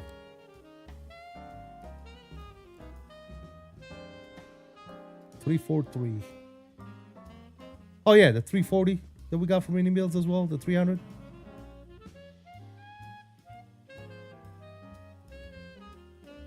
The 𝕎𝕚 330, the Beluga, and the 320 LR as well. Yeah, all that stuff. It's not high fidelity Ini builds, but it's Ini builds as well, right? South 4253, Kinetic Los Angeles Center 126.52. I could never hate on Ini builds, man. Yeah, I mean, there's no reason. There's so many haters out there when it comes to Ini builds, but there's no reason to hate Ini builds because Ini builds, again, is literally, guys, okay? I'm not trying to glaze them or nothing. I'm just saying the way I feel. And if I'm wrong, let me know. Ini builds is literally the only developers that have continued to deliver day in and day out in a timely manner, and they deliver good product, good quality stuff, okay? Again, all the airplanes and all the sceneries that we have is all because of Ini builds. Sure, we have the occasional MK Studio and you know, the vertical sims and the Xcoder design, but when you look at the volume of stuff that Ini builds is able to give us, vice any other developers in the flight simulation community, they are unmatched. They're literally second to none. Ini builds is the only ones that deliver as much as they do. That's why they keep getting prices at Flight Sim Week and Flight Sim Expos. They keep getting trophies and prizes and all that good stuff because there's no other developer out there that does what they're doing, right? I mean, you look at PMDG. We consider PMDG to be, and they are, okay, one of the best developers in the Microsoft Flight Simulator community. I agree. They're a great developer. But what are they giving us aside from the 737 and the 777? Nothing. That's it. That's all we got. That's all we got. And that's what we've been getting from them for the past, what, 10 years? We've been getting a recycled airplane from FSX to P3D to 2020 and now 2024. They keep recycling the same shit, right? And they keep charging us for it. Is it a bad plane? Absolutely not. It's not a bad plane. It's a fantastic airplane, but they keep giving us the same crap over and over and over and over again, right? At one point, they talked about finally giving us a MAX, and then they scrapped the MAX, and we never saw any MAX from PMDG. So the PMDG has not delivered a new aircraft in how long now? Since 2020's been out? They haven't, let's say since 2020's been out, the only thing they've done is the 737 and the 777. That's it. That's it. No 74, no 78, no 76, no 75. There was so much that they could do, but they're not, right? Because they keep taking our money and they keep giving us the same product. They just claim for it to be better now. Oh, but it's better, right? I used to be a bit of a hater due to the performance shortcomings of their products, but they have come a long way in that regard. Absolutely, and again, on top of the volume of stuff that they deliver to us as the community, look at the amount of updates they push out literally every week. They keep on top of the product, right? They don't just release it and forget about it. I mean, look at companies, look at developers like, for example, Flight Tampa, right, or FS Dream Team, right? When was the last time we have had an update on a scenery from FS Dream Team? Go ahead, tell me. You can't tell me because there hasn't been one. Like, it's ridiculous, right? Latin VFR, you know, when was the last time they updated a scenery? Or a plane, for that matter, right? All these other companies are whatever, right? But when you talk at Ini builds, you're talking they're reputable and they know what they're doing, and they're giving us the most bang for a buck, man. And they keep delivering day in and day out. I'm sure right now, here in the next couple of weeks, something is gonna get released by Ini builds, whether it's a new aircraft or a new scenery. It's gonna happen, right? They're never on flight line. They're never on pause. They're never on rest. They're always doing something, right? You know, but yet we have companies like Fenix and PMDG that we love and cherish so much that haven't done nothing for us in a decade, right? It's like, okay, what have you delivered? What have you done other than recycling the same shit that you've been giving us for the past 10 years? You know? Anyways, that's just my opinion, fellas. Delta 937 holding short of 30. 937 clear for takeoff. Clear for takeoff, 937. I don't think any builds is the best dev when it comes to system dev. As far as see, and that's what I would have to disagree with you, Fred, because 750 was Fenix, where you parking? System dev, right? You would have to break out inside the code of the aircraft and look at the system and see if it's operating to that of a real airplane. I don't have that knowledge to be able to break the code down and let you know what's wrong, what's not wrong, what's good, what's not good. So I can't really tell you that. I can't tell you that the system dev is good or bad. All I know is that when I fly the plane, I enjoy it. Everything works. The little bit that I know, you know, whether it's when it comes to VNAV, LNAV, ILS, RNAVs, doing an old, setting up a flight plan, flying from point A to point B, and doing it well. It does all the airplanes that any builds developers do everything well. So now, does it consume exactly at the same rate of the real aircraft? I don't know. And to be quite frank, I really don't care. You know what I'm saying? Do the planes fly and feel good? Yes, they do. That's all I care about, man. You know, system dev is just one of those words I think that a lot of people like to use. Oh, well, the system dev, you know, is really not that great. Well, first of all, my question would be like, how do you know? Are you a 350 pilot? Are you a 330 pilot? Are you a 320 pilot? No. Are you a coder? Do you develop aircraft yourself to where you can actually break into the builds code and kind of look at it and see and exactly point out what's wrong and what's not wrong with that code and the system? You know, unless you're one of those people, when you say the system dev is not great, I take that with a grain of salt, if you know what I mean, right? Take up runway 30, Delta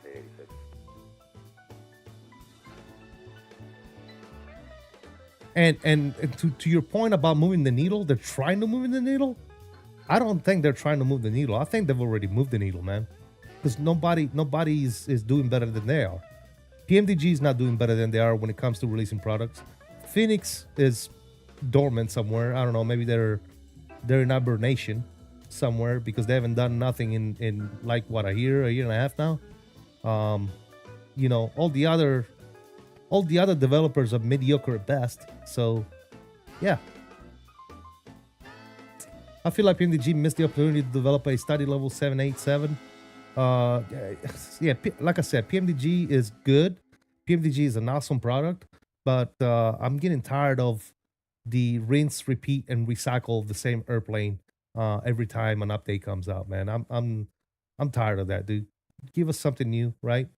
Every time you do an update, you want to charge us for the plane, dude. It's getting ridiculous.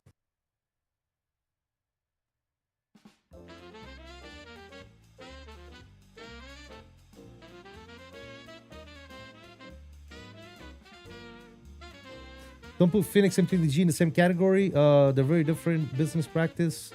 One is relatively new to the space and give us free updates to 2024 along with a gorgeous bundle price. You must be talking about the Phoenix. I never said that Phoenix was a bad airplane. I said that Phoenix has been broke for a while now when it comes to the VNAV profile, and they haven't done nothing about it to this date. And the other thing I mentioned was they haven't been giving us nothing different since, right? They released their 32X lineup, and that's it, right? So yeah, Phoenix is Phoenix, whatever. You know, PMDG, same thing. They keep rinsing and repeating the same product, and every time they do an update on the product, they want to charge us money for it. So yeah, quite frankly, I've had enough of that bullshit. But yeah, I mean, your opinion is your opinion, Marcus. I'm not gonna dog on your opinion. That's your opinion.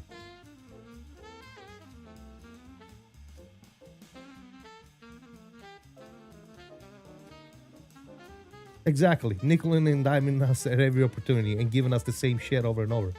So yeah, I mean, I see that we agree on most. Every release they are pushing the boundaries on the sim, and I think it's positive for the sim. Absolutely, man. How is Sim 5 working for you? It's doing good so far, GLT. It's doing good. I think I need to delete my shader cache and all that good stuff and update my NVIDIA drivers. Because I am getting some stuttering, especially on the ground when I switch views and stuff like that. But I think it just requires a little bit of cleanup on my end.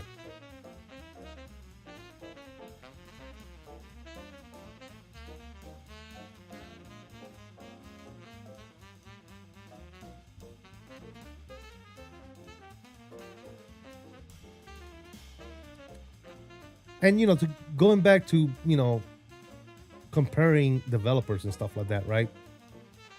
I'm going to tell you right now. I'm going to mic check for November 469. I'm going to tell you right now, for what I do as a flight simmer, all right? You know, you can tell me, you know, well, this guy is a real pilot and he said this, that, the other. I don't care, okay? I don't care. I'm a flight simmer, okay? I'm not a real pilot. I don't care about real pilots. I don't care what a real pilot says. I can really care two craps about that type of stuff. I fly my sim the way I enjoy how to fly, right? I know a little bit about aviation when it comes to piloting aircraft, right? And I know a lot about airplanes because I've been working on airplanes for the past 26 years. What I will tell you is that me, in my environment, as a flight simmer that likes to enjoy flight simming, I'd rather have 4 build planes that are good quality and do exactly what they need to do than have 1 PMDG plane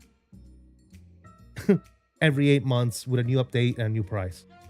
And it's the same freaking thing. That's the thing I'm getting tired of. You know, whatever that business model is, I understand they're trying to make money, but trying to make money is one thing, and keep on charging for the same product over and over and over and over again is a different thing, right? You want to make money? Give us something new. Don't just keep charging us for the same freaking product, man. It's getting old. Frequency with you, flying BFR, at below 5,000, squawking 4317, 469 Echo Romeo. 469 Echo Romeo. I remember when Datsun banned someone from the PMDG forums for being an SWAP after the construction criticized PMDG to make the 737 upgrade $30. I mean, they can do whatever they want as a company. It's a privately owned company. They can ban whoever they want. But at the end of the day, the upgrade being $30, I didn't mind it.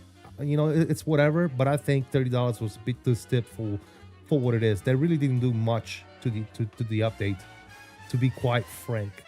And $30 is a bit much, in my opinion. Again, that's my opinion. You know, I think that update, it definitely worth a payment. I would say, and I said that since day one. I think that Fenix should have charged for an update to 2024 as well, right? But I don't think it should be an excessive thing. I should maybe $10, 10 at the most, $15 to upgrade from 2020 to 24. Any more than that, it's just a robbery, dude. It's just a freaking robbery, a slap in the face, a punch in the gut. That's all that is.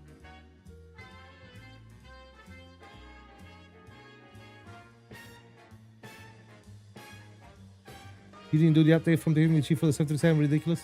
I did it, GLT, because as much as I don't like that they're making money strategy, I still like the plane, you know, and I still like PMDG as a company because I want them to give us more planes in the same fashion that they've done with the 73 and the 777.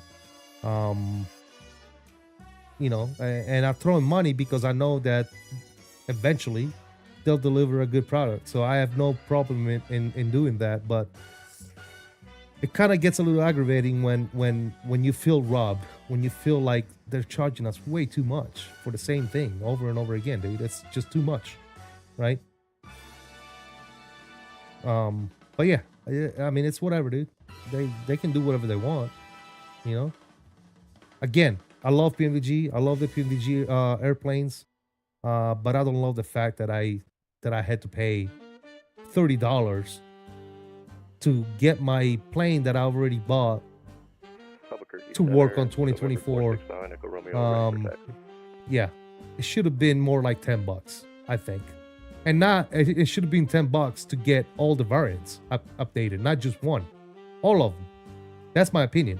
$10 to upgrade your currently your current lineup of 737s. That's it. I'm talking the 6, 7, 8, 900. Here's the update. Here's $10. Yeah, 10, $15. You know what? I would even go as far as agreeing that $30 would have been appropriate for all of them. The 6, the 7, the 8, and the 900 updated to 2024, $30. I think that would have been a good deal. But to charge $30 for one variant, yeah. Albuquerque Center, November 469. Miss me with the nonsense. 469 Echo Romeo, runway 25 right, taxi via Echo. Missing with the nonsense, and I don't agree with what Fenix did. Fenix should have not given us an update to 2024 for free. I think they kicked their own self in the butt by doing that. Right? You gotta charge, dude. You gotta make money as a company. You can't just give out free shit, dude. That's not the way that shit works. Right? So the fact that the Fenix gave us an update for free, and when I'm talking update, I'm not talking about just a random update. I'm talking about from 2020 to 2024, right? A native 2024 version update. Every update that comes after that is free, obviously. You shouldn't be charged. But, you know, to bring it from 2020 to 24, they should have charged something. I totally disagree that they gave it to us for free. I think that's insane. They shouldn't have done that. Because in order to survive as a developer, as a company in this space, you gotta be able to make an income. You can't just give out free stuff, man. That's not the way that works.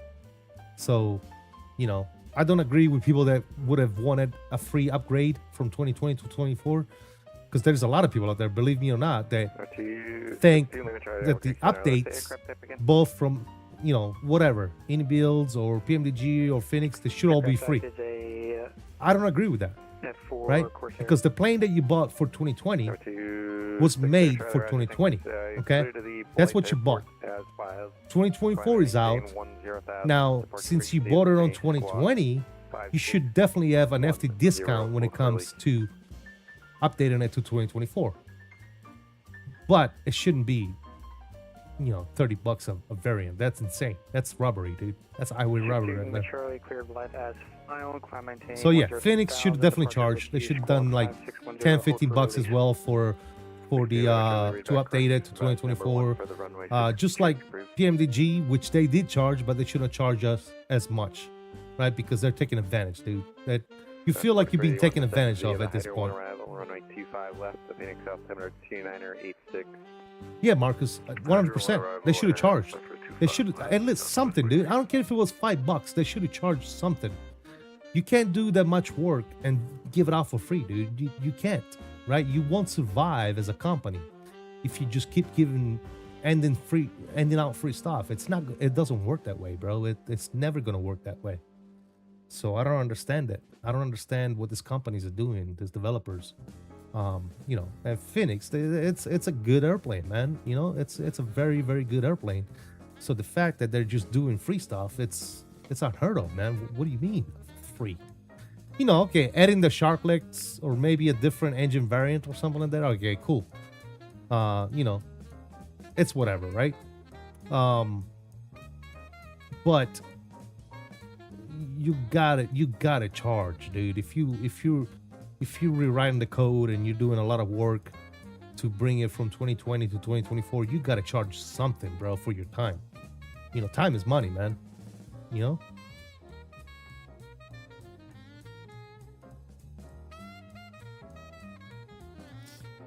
As a business, I think for updates for existing, it should be free. Well, updates. So, let's say that the plane comes out for 2024, you buy it, and then a month later they come out with an update. I agree, that update should be free. But if you buy a plane on 2020, okay, and then 2024 comes out, and the plane needs to be reworked in order for it to function on 2024, you need to be charged an upgrade fee because it's being upgraded to work on 2024. Now, that fee to upgrade it from 2020 to 2024 should not be an outrageous amount of money.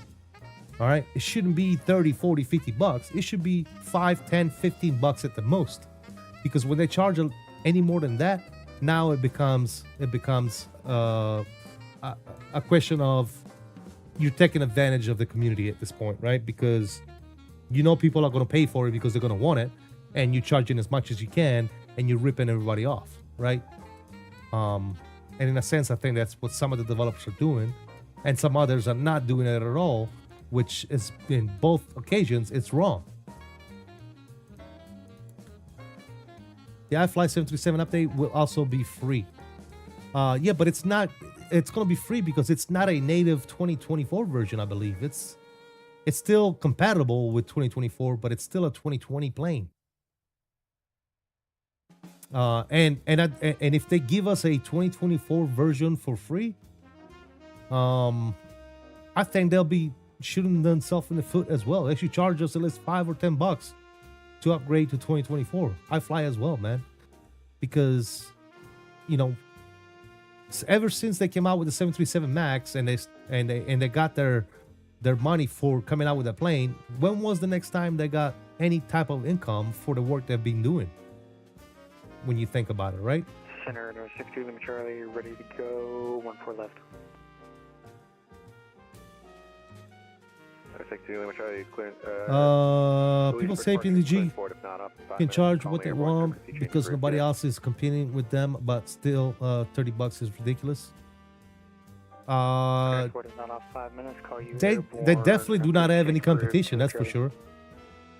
They have the monopoly on when it comes to 737 and 777s in the sim, and hopefully here with some other developers coming on board that will change soon. But November 469, Romeo, ready for yeah, I mean PNG is a very established developer in the community, so they're not going anywhere, and we're still gonna throw in money, right? Everybody loves the PNG aircraft, so they can't do no wrong, right? In some people's eyes, just like Phoenix can't do no wrong in some people's eyes. But when you really look at a lot of the stuff that this developer's doing, and you think about it, you know, it's kind of like, what the hell, dude? Why? You know, my question to Phoenix would be like, why don't you charge for the upgrade from 2020 to 2024? Why didn't you do that?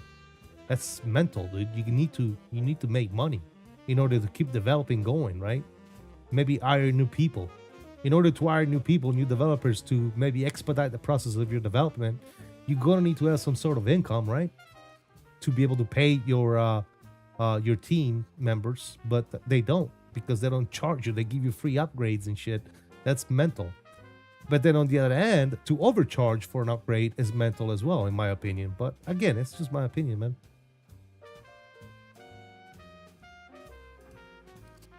I think iFly does require payment for upgrades since they released so close to 2024. Hey, I don't know. I don't know what's going on with the iFly, Fred.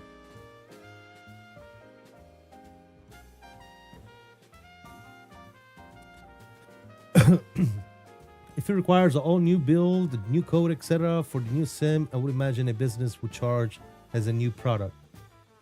Well, it depends, yes. But we all know that's not what it is, Costas. It's not an entirely new code. It's modifying the code that they already have to reflect some of the changes in the new sim. So it's not a completely rebuilt from the ground up new product. We all know this. Everybody knows that. So whenever the developer tells you it's a complete rebuilt from the ground up product, they're just pulling your chain just to take your money. That's all they're doing. 726 Alpha Kilo, 25 right taxi, Delta. Correction. I wonder if from Phoenix perspective, it would be a strategy to build goodwill with the community. Kind of like how Costco has stuck to the $50 hot dog contact, all these years. Goodwill is never gonna. 2,200. Goodwill is not a good money making strategy, Marcus. So if that's what they're doing, they're definitely going to regret that in the long run. Yes, they could make more money, but they choose not. So they gain long-term loyalty. So people come back for new products in the future. Yeah, well, I don't know, man. Northbound, you're to the left turn. Like I said, ain't nobody ever got rich off of Goodwill, dude. Turning back my way. November 4th. Goodwill might get you a good reputation, but it ain't gonna get you rich.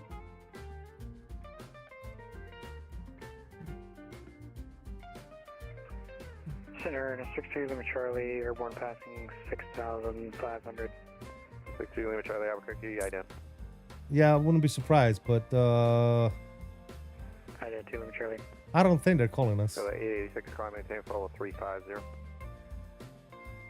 I don't know, man. I'm just speculating. Yeah, same here, man. We're all speculating, right? We're all sharing each other's opinions, speculating. 886 climb maintain. But at the end of the day, we do this because we love it, and I'm willing to support all those companies: PMDG, Fenix, 𝕝𝕝 alike, right? And many others. Right? And FlightSim Studio is another company that I like to support because I would love to see the E-Jets come to fruition. I love their 727. 886 Albuquerque. Yeah, there's so many companies out there that you know, we can all share opinions and talk about what we like and dislike about the companies or developers themselves. But at the end of the day, at the same time, I'm able to say that it's a good product and I will continue to support them. You see what I'm saying? So do I agree, for example, with PNDG charging all that money for an upgrade? No, I don't. At the same time, though, I will pay for that gladly because I know that at the end of the day, it's a good product. You know what I mean? 4317 November 4th. I'm not going to regret paying $30 for the 737-700 or the 800 or the 900 because I know that at the end of the day, I'm going to be happy with it, right? And I'm going to put all this time and I'm going to get all this enjoyment out of it. So $30 well spent at the end of the day. But, you know, do I think they should charge a little bit less? Yes, absolutely. But again, that's neither here nor there. It's just an opinion. And you know what an opinion is. Opinion is like an asshole. Everybody's got one, you know? Sorry, excuse my French. It's just for sake of conversation, right? That's what an opinion is, because then, you know, there's no wrong or right. There's no left or right. It's just an opinion, right? You might like something and I don't. Reasons? Personal. Whatever, right? You could say whatever as a reason. You could say whatever. Oh, they charge too much. Oh, you know, I don't like that they call PMDG, or I don't like the, you know, whatever. I don't like the way that smells. You know, I don't like where they're from. There could be so many different reasons why you don't like something. But at the end of the day, you know, it is what it is.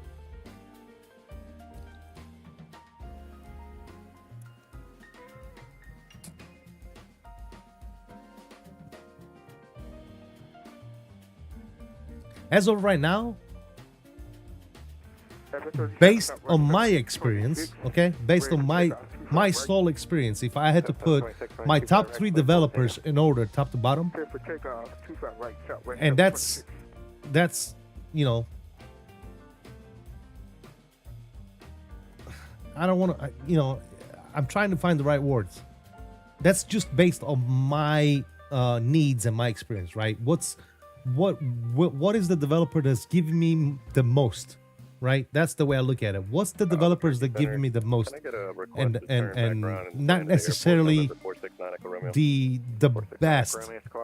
I'm talking about what's the developers that give me what I need, you know, based on my needs, based on my experience, based on how I play the sim, right? My number 1 developer would definitely be 𝕝𝕝 because they're the ones that are giving me the most, followed by PMDG and Fenix is my most liked ones, right? Descending to runway 26 via Bruiser 1, arrival QNH 2985, Skyway 2653. And again, the sole reason why I put PMDG on top, or I'm sorry, Inibills on top, is because PMDG keeps on delivering. I keep saying PMDG. It's because Inibills keeps on delivering.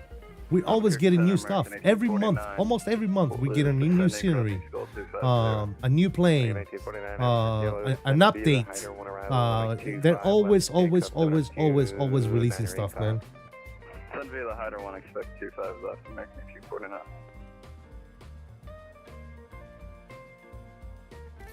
Again, agree, disagree. It's just an opinion, right? That's all that is.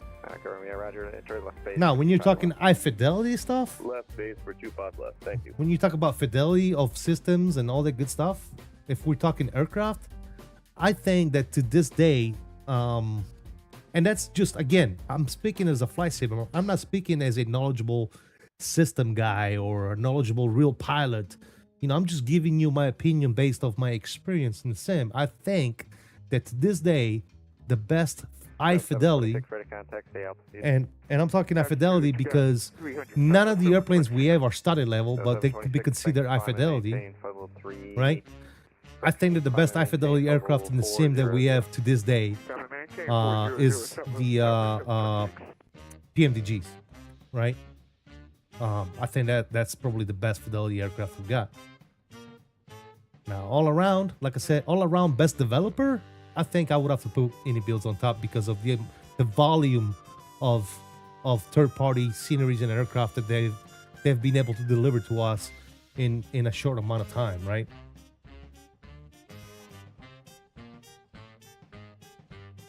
And I think here soon we're gonna see another new scenery, and then we're gonna see the 380, and then partner with them, Synaptic is gonna be delivering the 220. So there's a lot more coming here very, very soon from Inibills, and yet we're still waiting on the Fenix 320 Neo and the PMDG 747, right? So think about that for a minute, right? While Inibills keeps giving us and delivering products, here we are still waiting on PMDG to release stuff. And same can be said for Fenix, right? Again, I'm not saying Fenix and PMDGs are bad developers. I'm just saying, here we are. We keep waiting on them while Inibills is keep delivering. That's all I'm saying, right?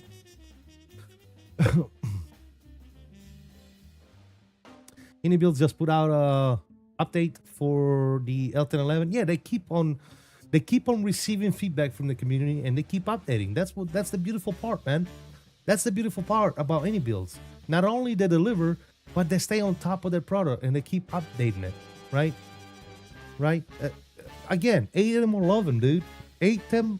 You can 8 Inibills all you want, you know, but you cannot deny it.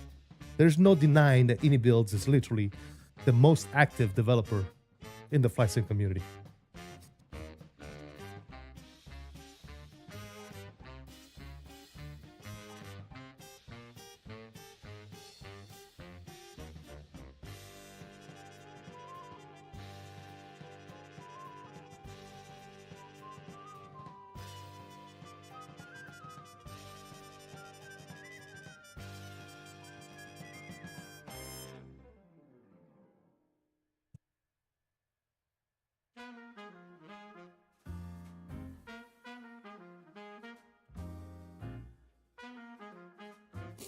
True, every time I made a bug report so far, Inibills fixed it in a heartbeat.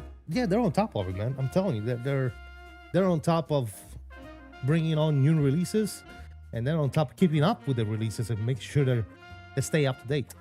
That's why I think they're the top. You can't deny it, right? There's no denying it.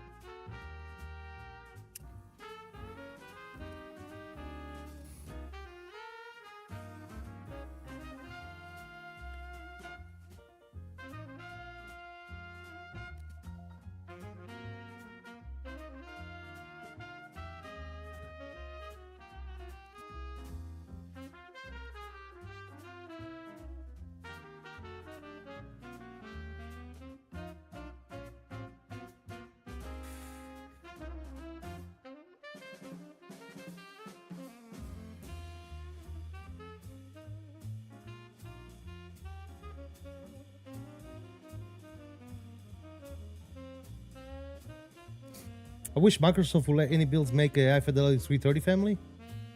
I mean, I don't think they're being held back by Microsoft, to be honest. If they want to do it, they'll do it.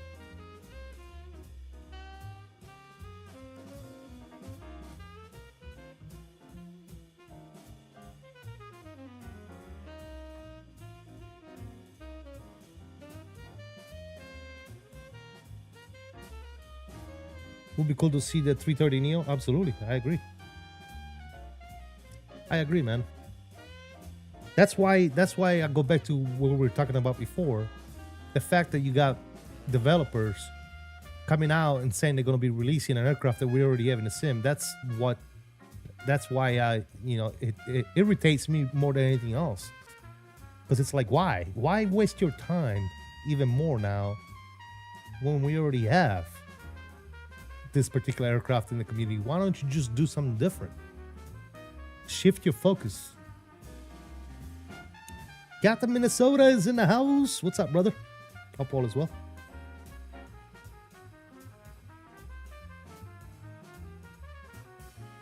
MJ said they can't do due to the contract with Microsoft. I'm not sure how true that is. I don't know either, Fred. I don't know about that.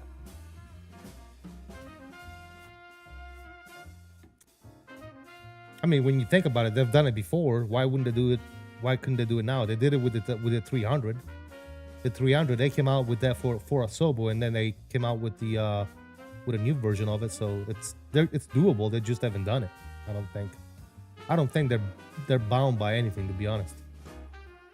But that's just me speculating, right?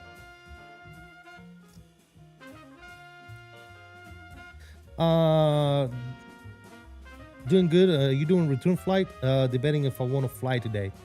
I wasn't planning on doing a return flight, no.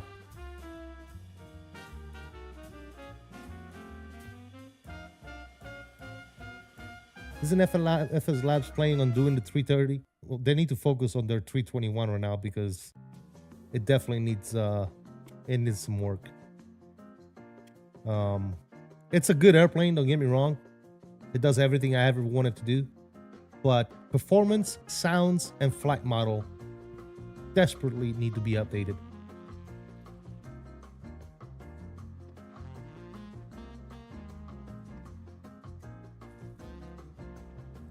They released the 300 first and then 310 for 𝕎𝕚. Yeah, and they're both good, right? I think the 310 is a good airplane.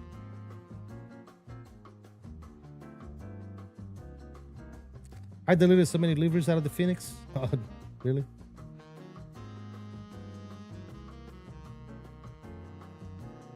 Wait, you're not doing a return leg? I thought you might have gone onto a Y. Roger, I'll probably be gone by then. British shift terminated, monitor advisory today. Have a good. I mean, if I do another flight today, it's gonna be a short one. 37 monitor advisory today. Right now, I'm thinking I'm probably gonna land in San Diego and call it a day. And the reason why I have a quick close in 10 minutes. I mean, the reason why I streamed so early today is because I got some other commitments this afternoon. So we'll see. We'll see how much time we got by the time we get to San Diego.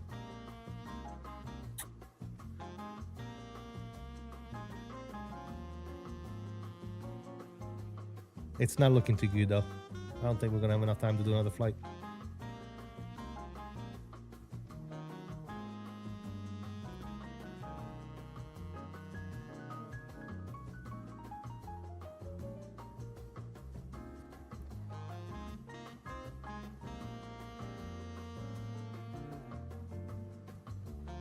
So 44381, descend maintain 4,000.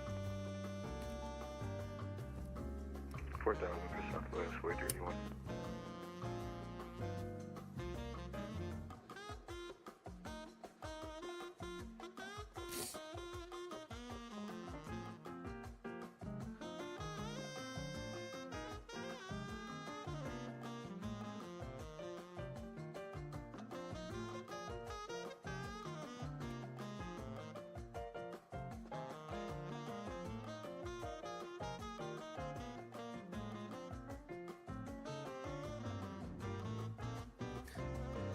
Oh, good. Gonna play a different game. Out of War.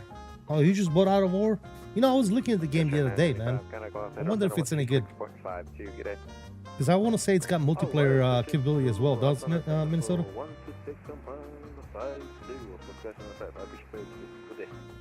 4381, turn left heading 350. 350, Southwest 4381. I was actually thinking about picking that game up.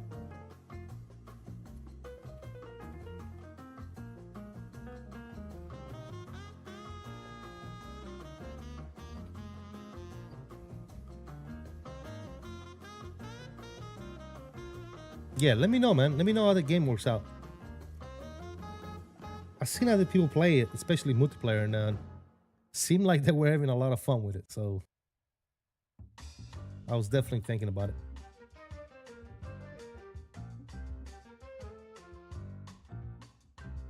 Never heard of it.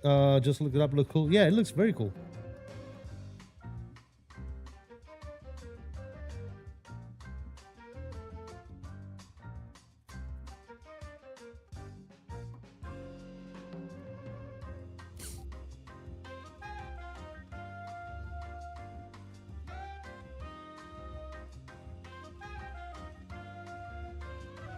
So 4381, turn left heading 280 on the roll up, field 12 o'clock, about 10 miles port site. 280, and we had a... 1 second, guys. I got a phone call. 4381, clear visual approach, 225 left. Clear visual, 25 left, Southwest 4381.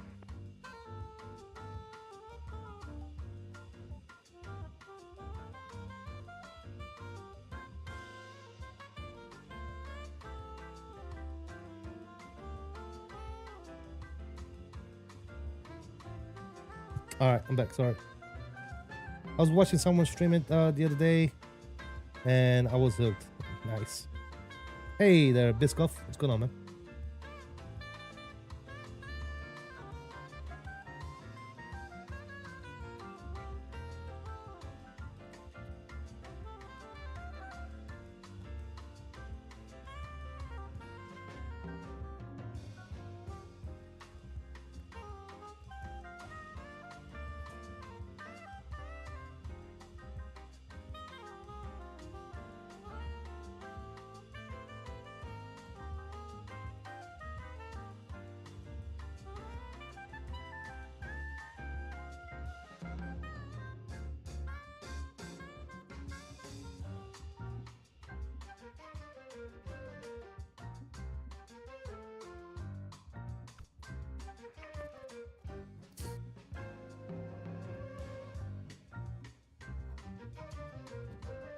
Almost want to install Farm Sim again? Bro, don't get me going on that shit. I used to play Farm Sim a lot, dude. Which one do I have? I don't even remember which one I got. 4381.25 right, clear. Which one is the new one? Is it 2025 is the new one, right? I think I have the one before that. And I used to play that shit religiously, dude. That's another fun game to do multiplayer as well. I used to play with a bunch of people too. 14 Albuquerque Center Hello, clearly San Diego Airport as filed. The one before is the better one. Which one do I have? Hold on, let me see. 1516, both release. Farm Sim. Up to 10,000. We're with you on departure. Squawking 1516, hold for release. I have shit. I have Farming Simulator 2022. Is that the one that's better? 22?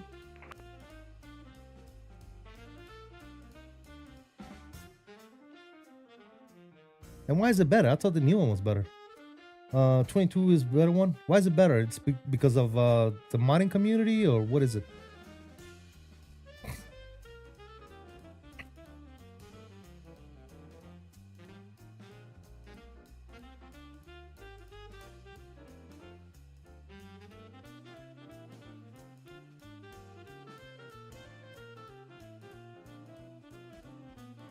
But yeah, I used to play that crap a lot as well, man. I used to play a lot. Here's some of the games that I used to play a lot. Farming Sim, 𝕬𝕚 𝕬𝕚 Wild. Have you guys ever heard of 𝕬𝕚 𝕬𝕚 Wild? I used to play that a lot as well, man. New one's the same thing. The old one just update graphics. They don't really change much between versions. Got you. It's kind of like when 24 came out, but with update, it's getting better. Okay, got you. That makes sense.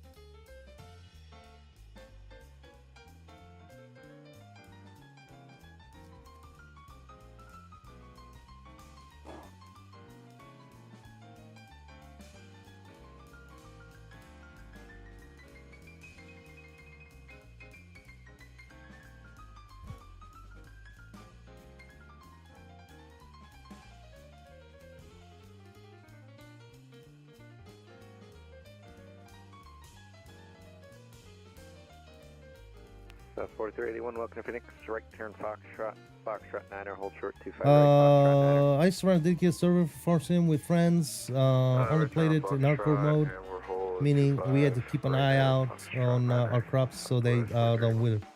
Yeah, I did the same thing a while back. Well, I was running the server, somebody else was, and we were just playing on that server. I don't know if it was on hardcore mode though. I'm not sure. I used to religiously play ATS and ETS as well, man. I think I want to do more of that stuff, man. I don't necessarily want to stream that stuff. You know, I'm gonna keep my streams and stuff like that. Microsoft Flight Simulator and X-Plane related.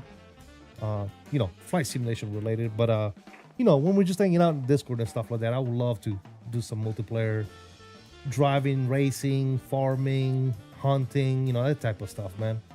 That Hunter Call the Wild is pretty fun, man, especially multiplayer.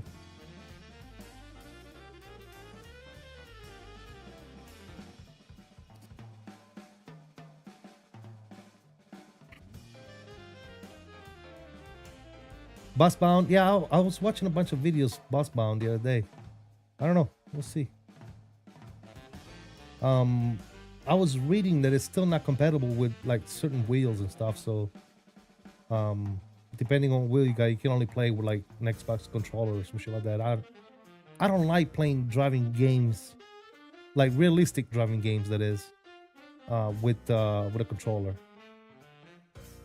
You know, some driving games, cool. Controller, that's fine. But you know, racing and stuff like that. You know, ATS, ETS, racing games. I'd rather have a wheel. FedEx 1050 Albuquerque, hello, welcome.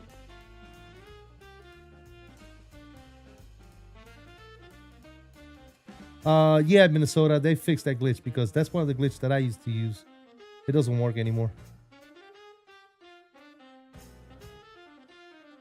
At least last time I tried, which was a while back. It's been a while. Last time I tried it, it didn't work. But yeah, I remember fuck, dude. It was like a massacre. It was a massacre, dude. You just herd all the animals in one spot and they just pick them out, bro. Oh, man. 614, release for departure, clearance forward and sound off in 5 minutes. Call me airborne, frequency change approved. And we're released for departure, clearance void, if not off in 5 minutes, and we'll call one airborne. Lead 8614. So 4381, cross 25 right, Foxtrot 9er, continue taxi, Echo, Sierra, Delta, good day. Alright, cross on Foxtrot 9er, 425 right, then Echo, Sierra. What am I doing for Cinco de Mayo? Okay,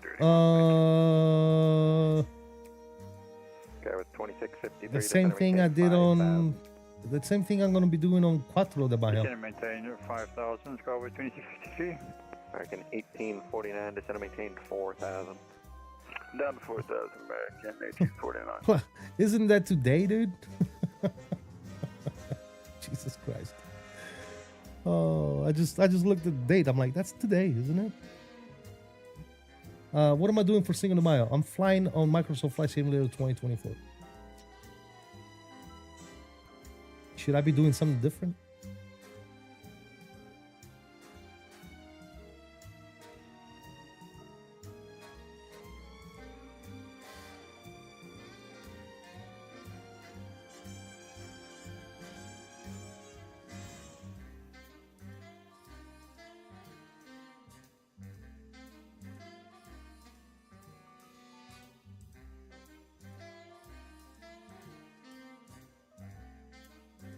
There was 2653 to center maintain, correction, turn right heading 170 to center maintain 4000.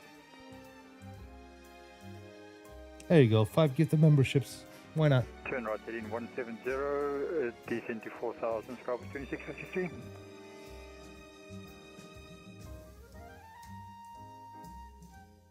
Make it 1849 to center maintain 3000. I gotta get it. Down to 3000. Hey man, if you're willing to play with me, I'll get it. Is it good? Is it really good?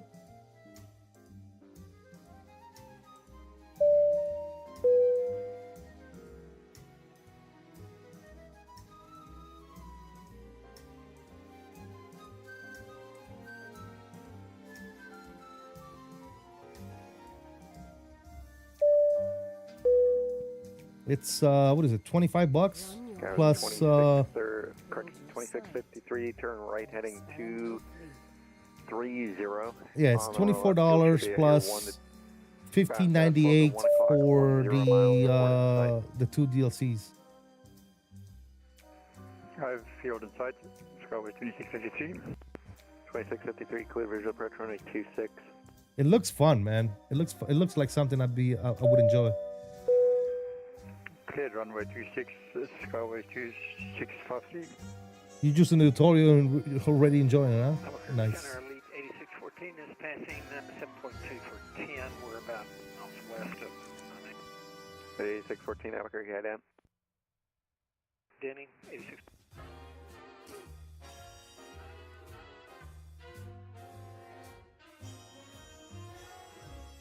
Combine or Verser build, Glenn. 1949, give you 26 if able, if you want. Wouldn't that be something, dude? I mean, Say again for American. I was watching somebody if you want, or you can playing ATS the other day, dude, and they had like a truck cabin, 25 pretty left much. is fine. I already got it programmed in there. It's insane, dude. 𝕚 Impala, what's going on, man? Sim looks good. Thanks, man. Appreciate you. level 430. Flight level 430. 86.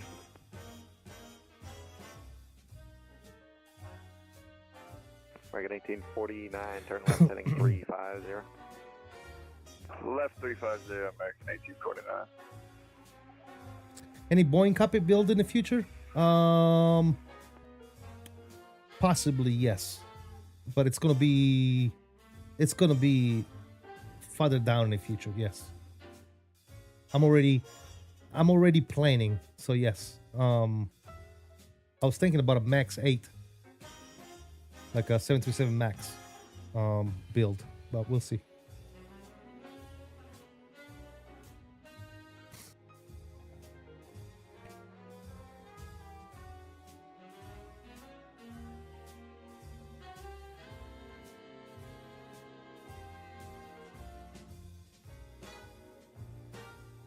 What about the Airbus sim? That one is almost done.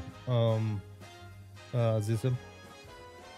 That one is almost done. 1849, turn left heading 280 on the roll. The way I look at it, what's better than one cockpit sim? Left 180, field. 2 cockpit sims. Field inside, American 1849. 280. Sorry, yeah, 280, American 1849. 2653, 1826, clear to land. Runway 26, Razor Grand, Skywards 2653.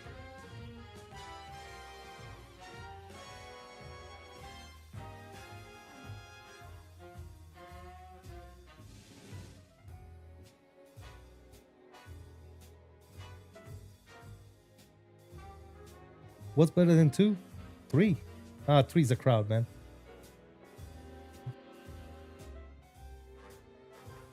I was watching every upload when you were building that thing, man.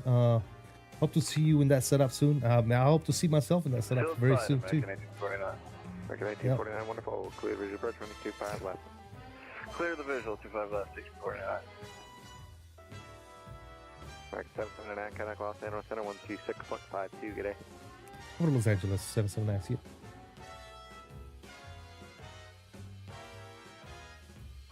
Alright, so we're contacting Los Angeles 26525. Golf Bravo November, contact Los Angeles Center 126.52, good day. 1265 for Frontier Flight 1769, good day, 2.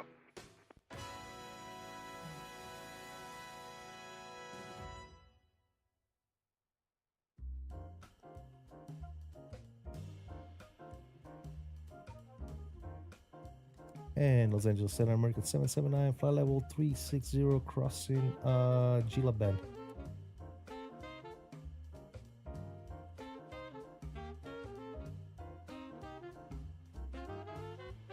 Wrong frequency. Shit. San Diego, information November with PDC, ready to taxi. 1946, runway 27, taxi via Bravo. 27 via Bravo, American 1946.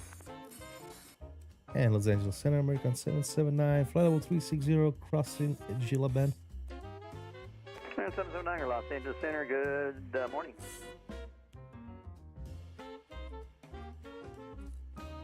Delta 388, radar contact 4. Frontier flight 1769 W380. Flight 1769, Los Angeles Center, good morning. Three's too many, one always gets jealous. Exactly. But yes, 𝕚𝕚𝕚, to kind of answer your question, that there's going to be another video coming up soon. We're doing some stuff. 26 left road. So, very soon, man. KRLS 26 left approach, Delta 55. Very soon we'll be dropping another video on that.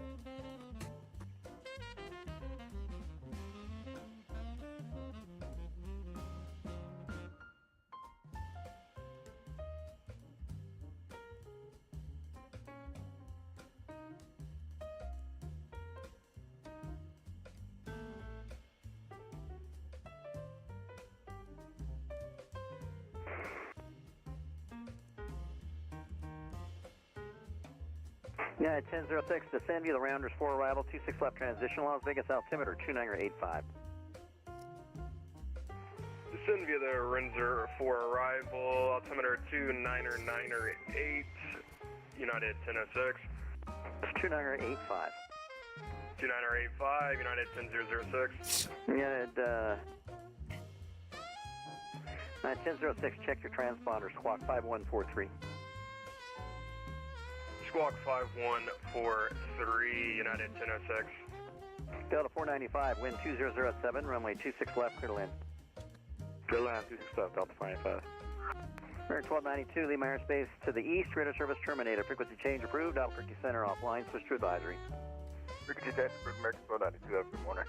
You too, American 52 Lima, Lima airspace northeast, radar service terminated, frequency change approved, Denver Center offline, switch to advisory.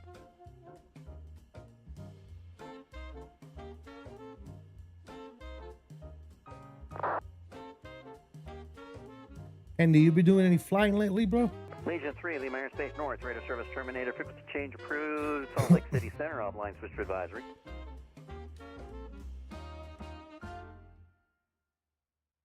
Frequency change approved, Legion 3, thank you. American 52 Lima at 53, see ya. Bye-bye. Scandinavian 995, expect ILS 25 left approach. 25 left approach for the expression on the ILS for 705, thank you.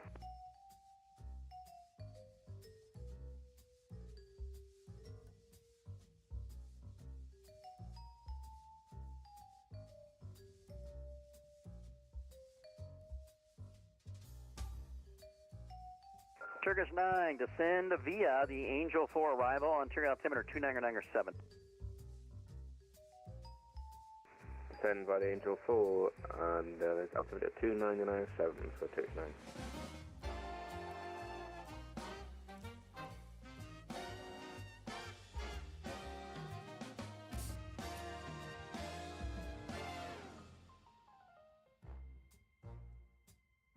American 779er, descend via the Lucky 1 arrival, Limburg altimeter 3002. Descend via the Lucky 1, Limburg 3002, American 779.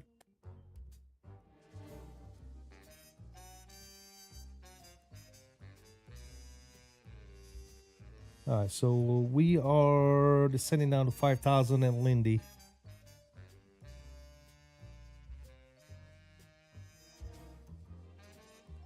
In about another 100 miles. We can start putting some information in on here. Runway runway 24 right. Let's see what we got going Dallas home. 4253, welcome to Los Angeles. Cross 24 left, east on Echo to Terminal 1. All right, so QNH is going to be, And via Echo to Terminal, he said 3002.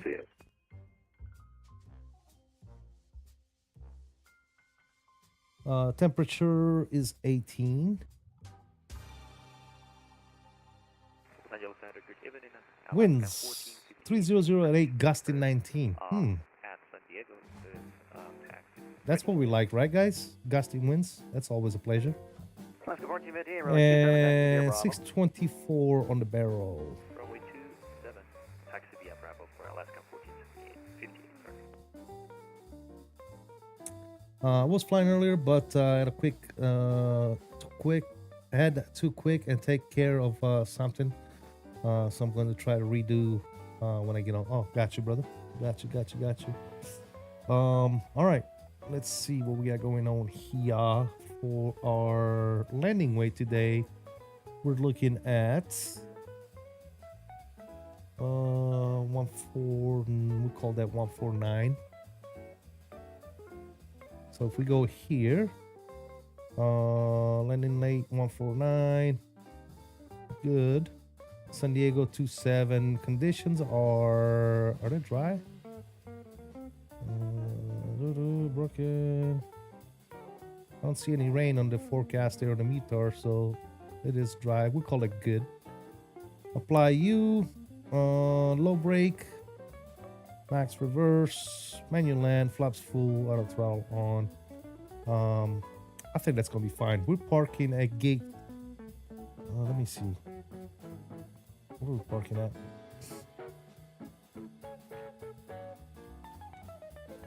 Was it 32 the real flight did? I believe it was 32.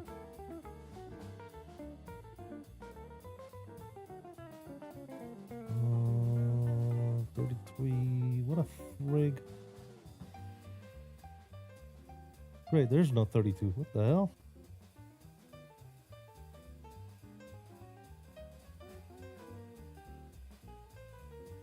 Whatever, we'll do 33.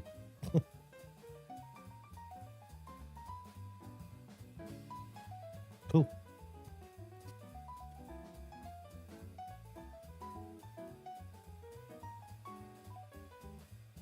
So that's what we'll plan. We'll do low on the brakes since we're parking at gate 33. We should be fine. It rained early this morning in San Diego, but looks like everything is dry outside now. Perfect. Yeah, it's I don't see any rain on the METAR, so should be good.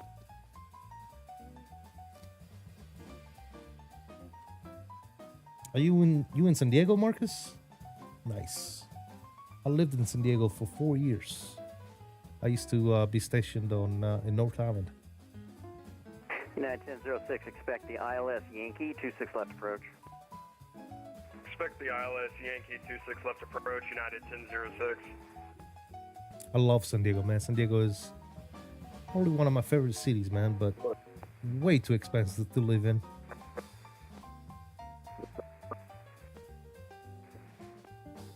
We're about 15 minutes from the airport. Nice. So beautiful out there, man. Love it. One arrival, the 𝕚𝕟𝕚𝕚 3002.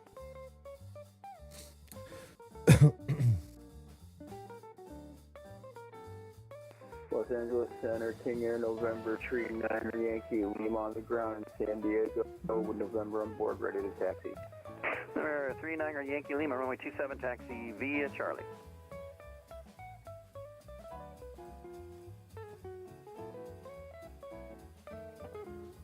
Frontier Flight 1769, descend Lucky 1 arrival, 𝕚𝕟𝕣𝕚 altimeter 3002.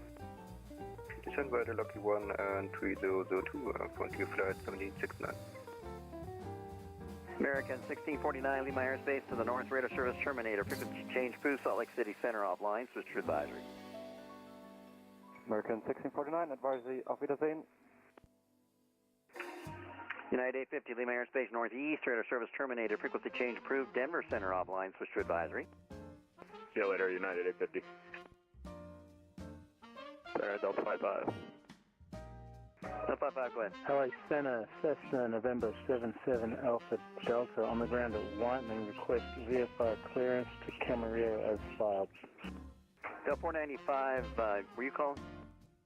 Affirmative, hold short, 26 right, Alpha 6, you're around. No, 495, welcome to Las Vegas. Cross runway 26 right on Alpha 6, right on Bravo to the Trust gate. said, what's going on, brother? Alright, cross 26 right, Alpha 6, Bravo to the gate, Delta 55. Number 77 Alpha Delta, you at Whiteman, is that what you said?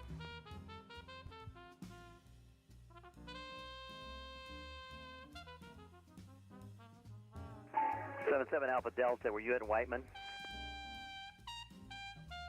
Affirmative at Whiteman. Okay, Whiteman altimeter is 29908. Taxi runway. Taxi runway 12.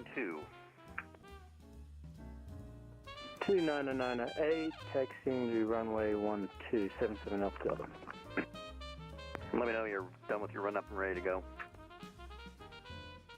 Roger that. Trigger 1946, radar contact, stay out to Levy.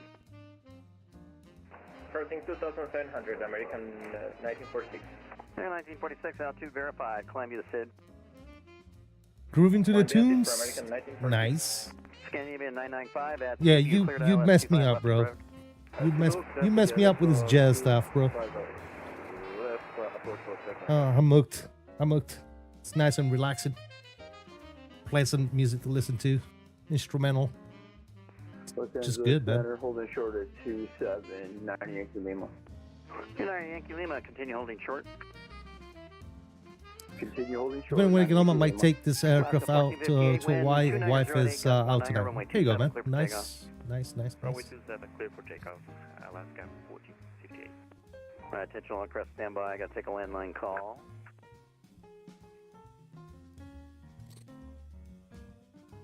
Oh, we got 50 miles top of descent.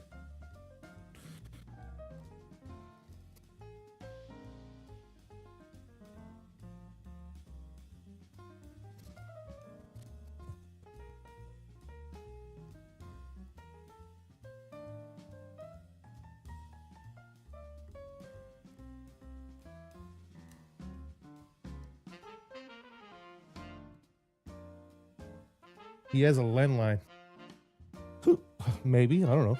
There's some people that still have landlines. But I'm pretty sure he meant a phone call away from the microphone when he says that.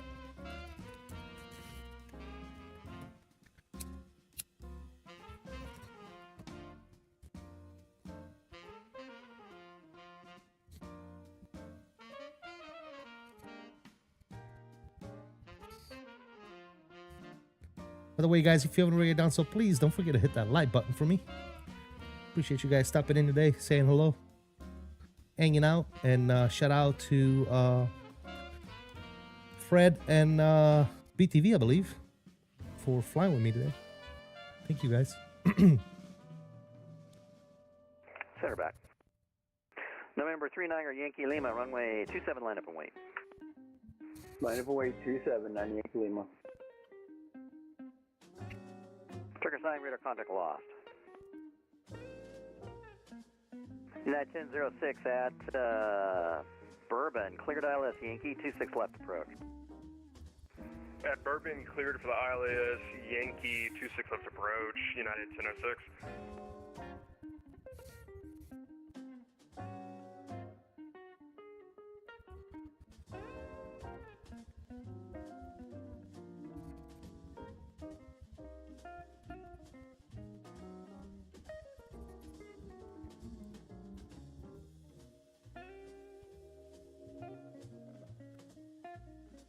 Alaska 1458, radar contact. Now that you mention, Andy, that's another flight we haven't done in a while, man. We haven't gone to Hawaii in a long time. I might be doing the next. Via the SID. Not today, obviously, but next stream. We haven't been to Honolulu Wind 2908, gust 19, in a good while. 27, clear for takeoff. 27 clear for takeoff, 90 Yankee Lima. Los Angeles Center, good afternoon. Delta 829 coming in from the north, flight level 360.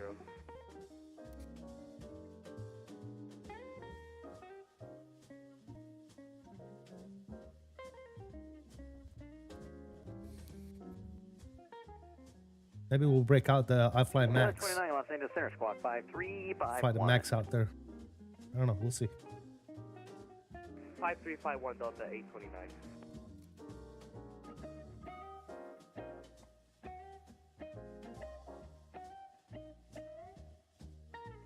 Yes, it is remote. Yeah, I mean it's a long flight, but once in a while I don't mind it. Level 350.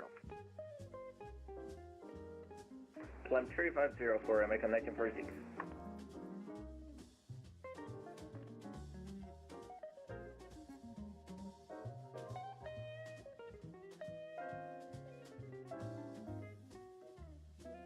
Fly from either what? LA, San Francisco.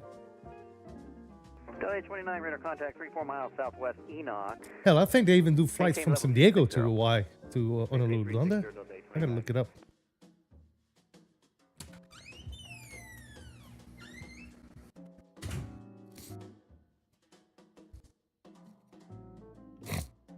Should be closing in about 5 minutes. Boo. Errands, man, errands. I know Aaron. He's a good buddy of mine. Okay. You should do some streaming. Yeah, I know. I need to work on that.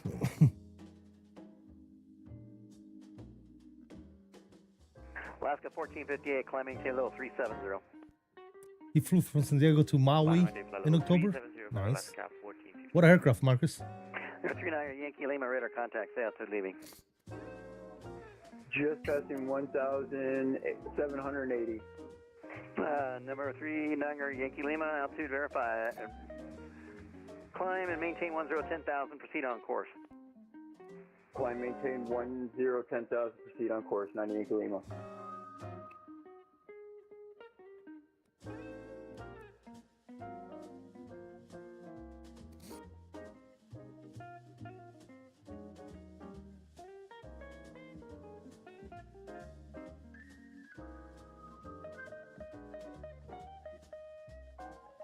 Delta 1660 radio check. 555.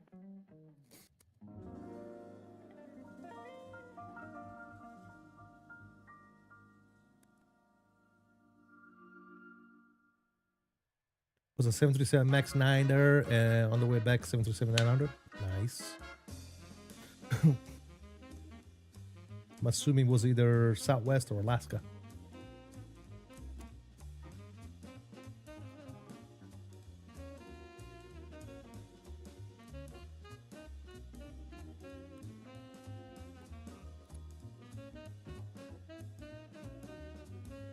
Alaska, yep. That's what I figured. Even 995, wind is 240 at 13, runway 25 left, clear to land. Alright, 25 left, that's the rest of Sky Center, thank you. Scandinavian 995, go ahead and switch to CTAP now, 120.905. Taxi in at your own risk. Sorry, that, we switched to CTAP, what was the ticket for CTAP, one more time? Say again? What was the CTAP frequency one more time? Yeah, the wind's 24013, runway 25 left, clear to land. You can exit to the right.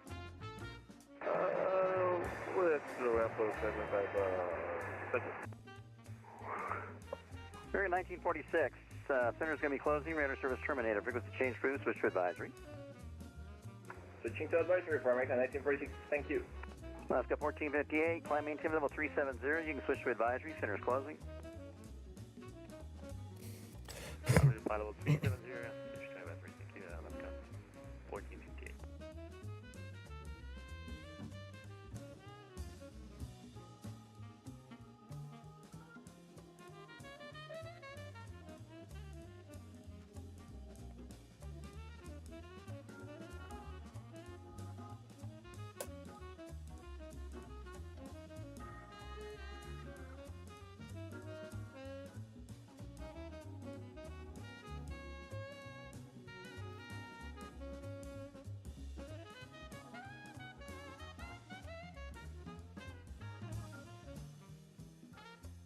All right, there's the top of the set. Down we go.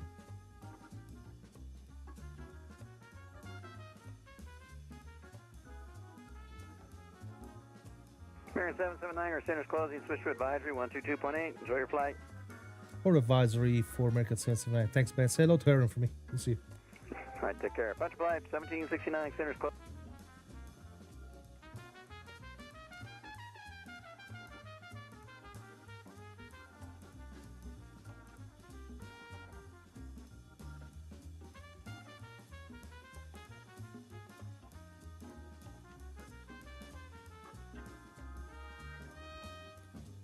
Alrighty then.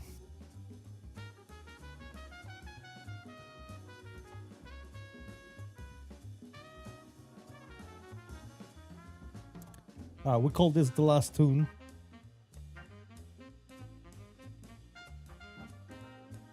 And then we'll focus on this descent and approach.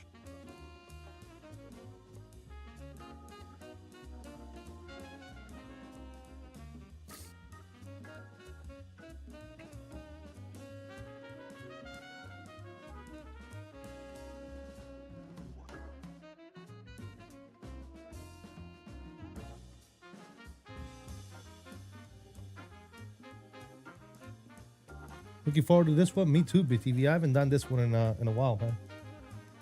It might not be the best landing in our flight simulation career, but it's going to be a good one. We do have some gust and winds we need to worry about as well, so we'll see.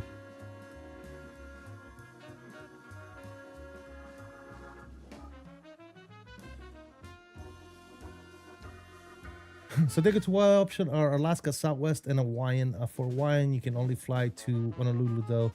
The other two airlines offer service to Kauai and Honolulu. Nice.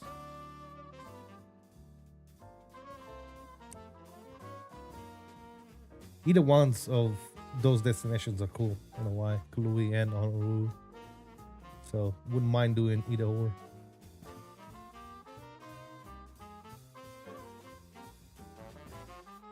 Lots of level clouds. Oh yeah.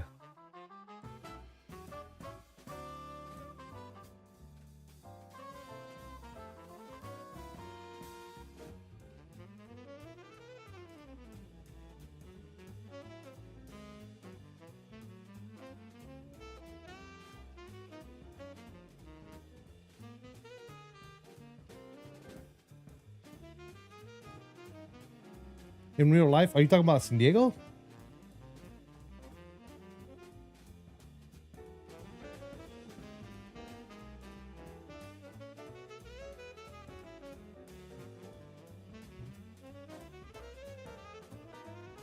Got you.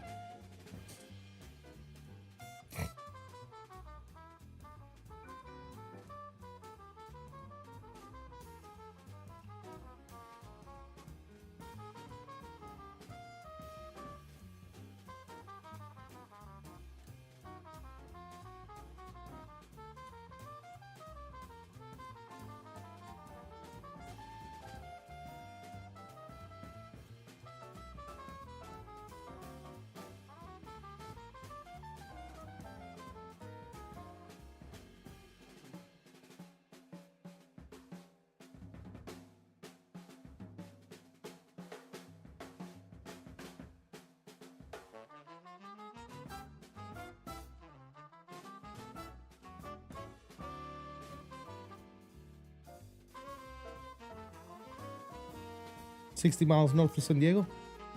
Cool.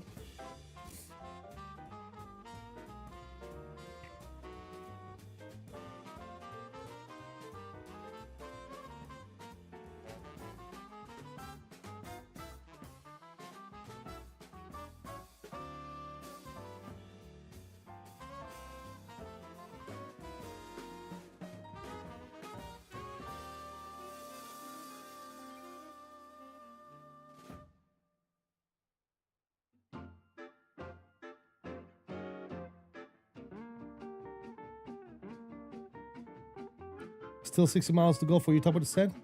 Got you, Fred.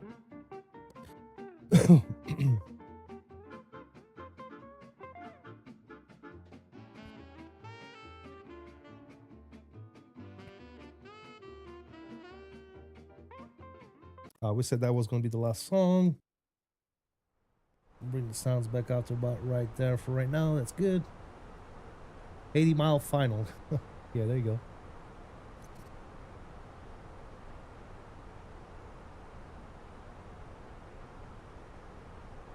Final approach phase here. Oh, face cam can come back on. I keep forgetting to turn my face cam on when I'm back at sea. It's been off for quite some time, hasn't it? Damn it. All right, anyways. So that's good. We can go ahead and close this. Start closing some stuff that we no longer need.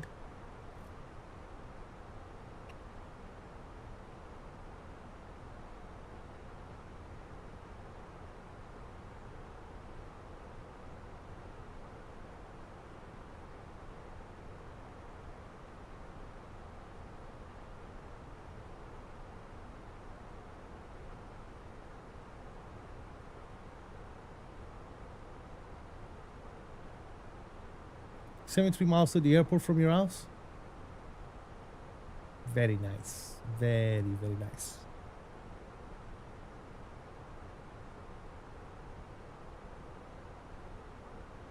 Okay, that's looking disgusting. I don't remember. Does the weather radar work in this plane? Let's see.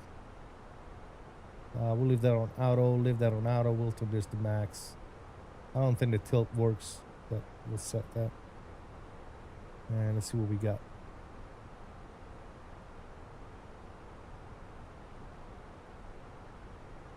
All right, we have 3003.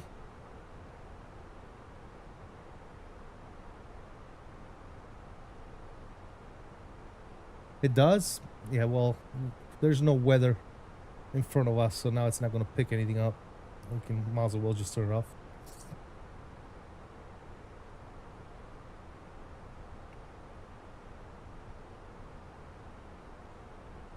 The tilt doesn't work. I don't think the tilt works on any planes right now. But supposedly on 785, the developers are able to utilize the tilt now. So all the developers should be able to update the aircraft and make the tilt work as well. So we'll see how long that will take.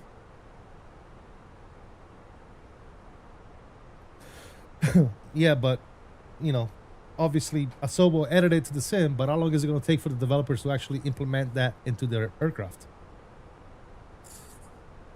We'll see. I have not, Biscoff. I don't even know what that is.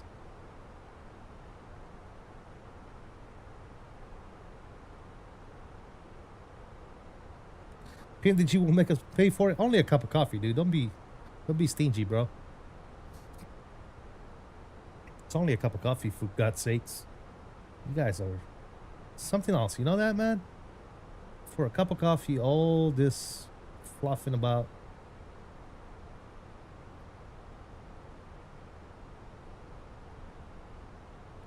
The finest ham from Spain? Never heard of it, man. Can I have coffee added to my tilt? You sure can, my friend. You sure can.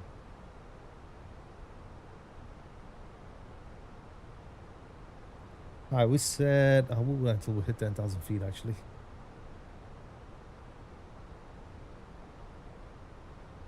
I'll tell you what, man. This little mod I did to my next level chair, putting the armrest on, it's probably the best mod I've done in a while. Armrest is so comfy. Because I was thinking about buying the new chair that the next level came out with. And then I looked at the price tag and I was like, huh, what? $400 for a chair? No, thank you. So I just went on the good old Amazon and bought me some armrest. And now I'm good to go. No need to spend $400 on a chair. That's insane, dude. Redunculous.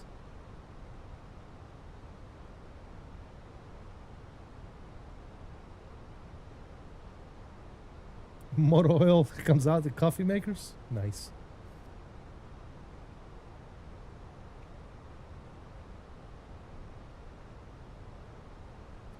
$3D print the chair. We'll look into it.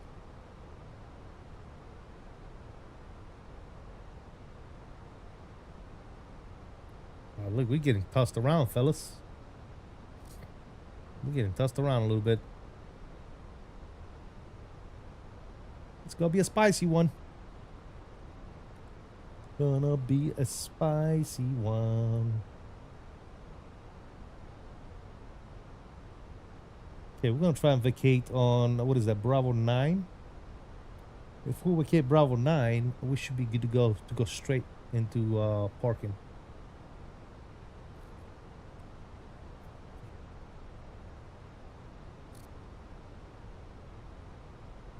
You're excited for this approach? Yes, sir.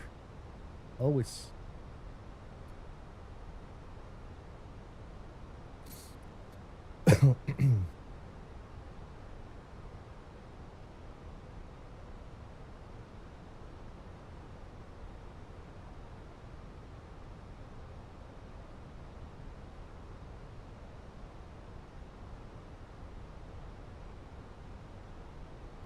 World Update 12 is out for Australia.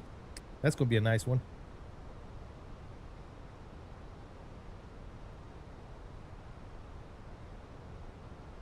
Now that I think about it, that's another place we haven't flown in a while. Australia, man. Do some Sydney Alps. Wow, that wind tape. Good Lord. Wind tape is going nuts.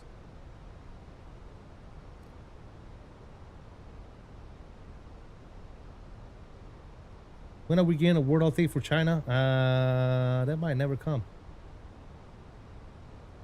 Good day, mate.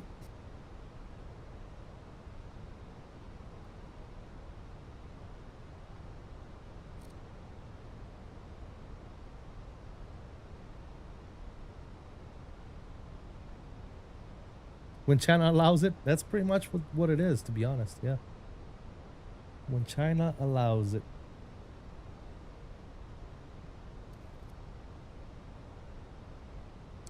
All right, there's 10,000 feet. We're going to do low on the brakes. Start turning some of these lights on. Landing lights, wing lights.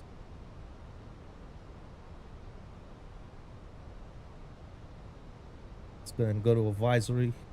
Not advisory, but CTAF.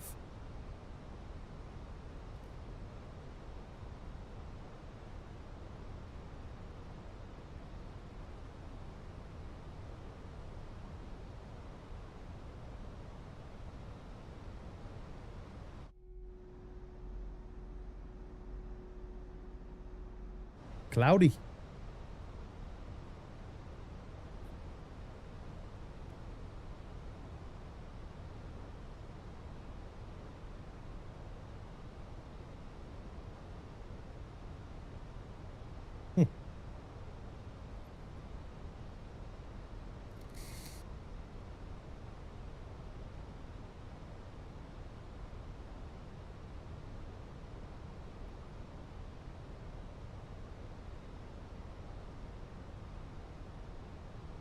San Diego traffic, American 779, 8,600 feet, 25 miles east of the field. Coming in on the RNAV Zulu 27, San Diego. San Diego.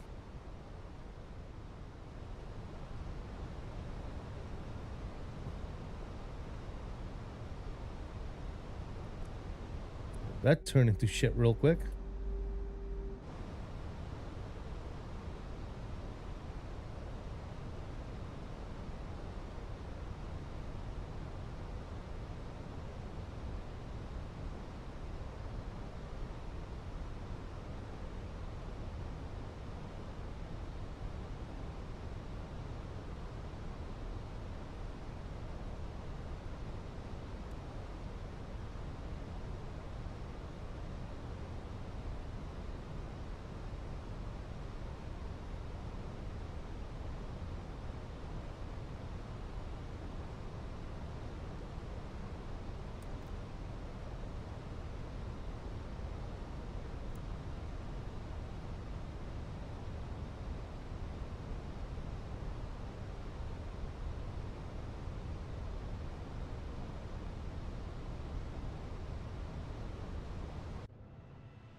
Boeing Aviation 737, what's going on, buddy?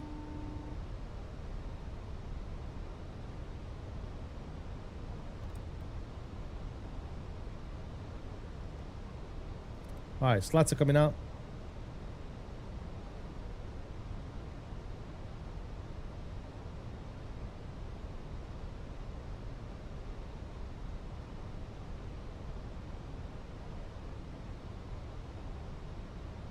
.210 speed.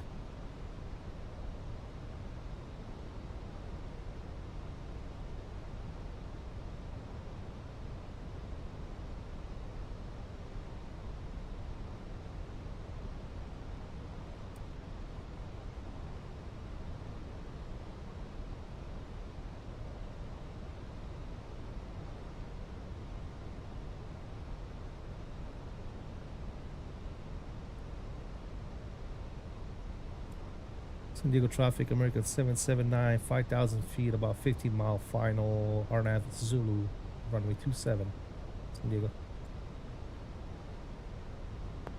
American 779, this is Lindbergh Tower. I just primed up here. Wind 260 at 12, runway 27, clear to land. Runway 27, clear to land, American 779, thank you. I did not notice you upped on, sorry about that. No worries at all, I literally just came up.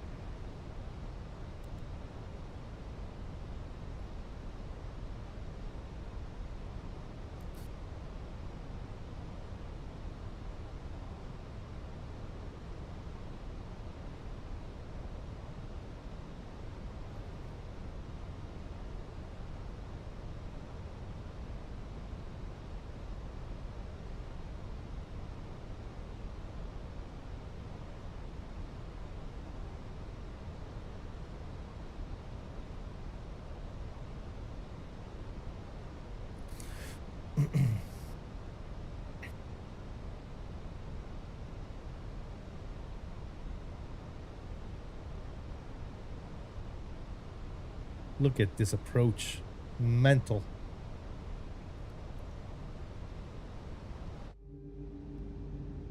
Look at this. Something is better about the sim. I don't know if it's the photogrammetry. It just something looks better. The lighting. I mean, look at the lighting coming through the clouds. Something looks better with Sim Day 5. It's definitely moving in the right direction. All right, sounds are coming up, ladies and gentlemen. We're going to take over here momentarily.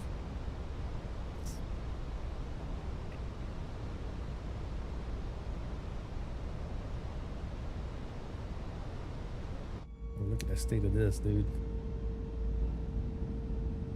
We got those low-level clouds like Bill was saying. Look at those. Man, that looks amazing.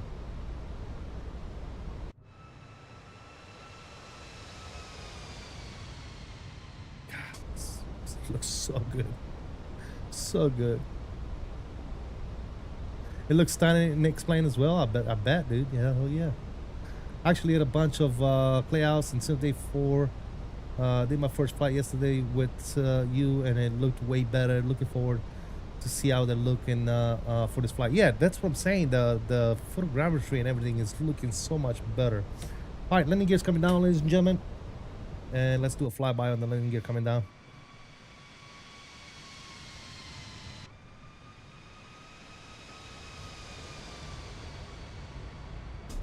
She is. We'll get the rest of the lights on. Get ready for landing. Final approach speed coming in. Speed check. Flaps. 3. And full. All right, landing gear 3 down, 3 green. Low on the brakes. 5 miles out. Lights are on. Seatbelt signs are on. Cabin is ready. You guys are ready. Control cam is coming on. And let's see how this gusting winds are supposed to be, man. Actually, they're not gusting anymore now. It says 27012. They were gusting like 20 earlier. Now it seems like they're not.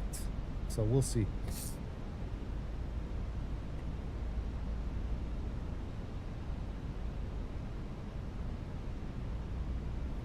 We'll start the recording.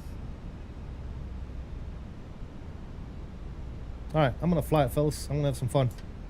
My aircraft.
Whoa.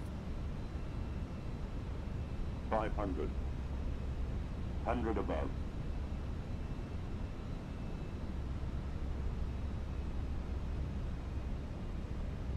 Minimum.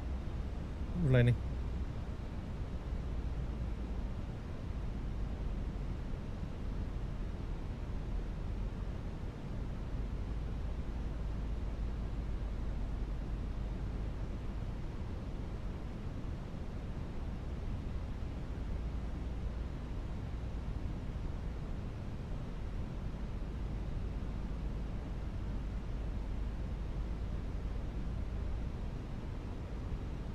$100.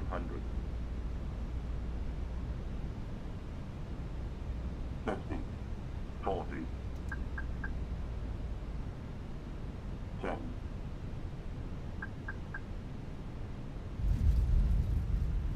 No way. Commercials are out.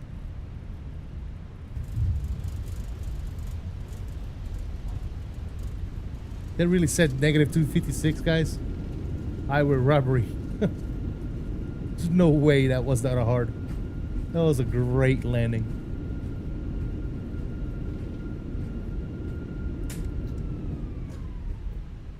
No way that was that hard, man. That felt so good. All right.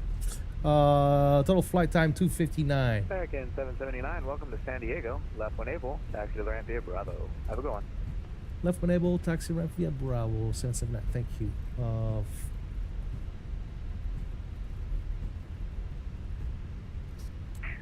Target day, Frontier Flight 1769 local. All right, flaps are coming up. Spoilers retract.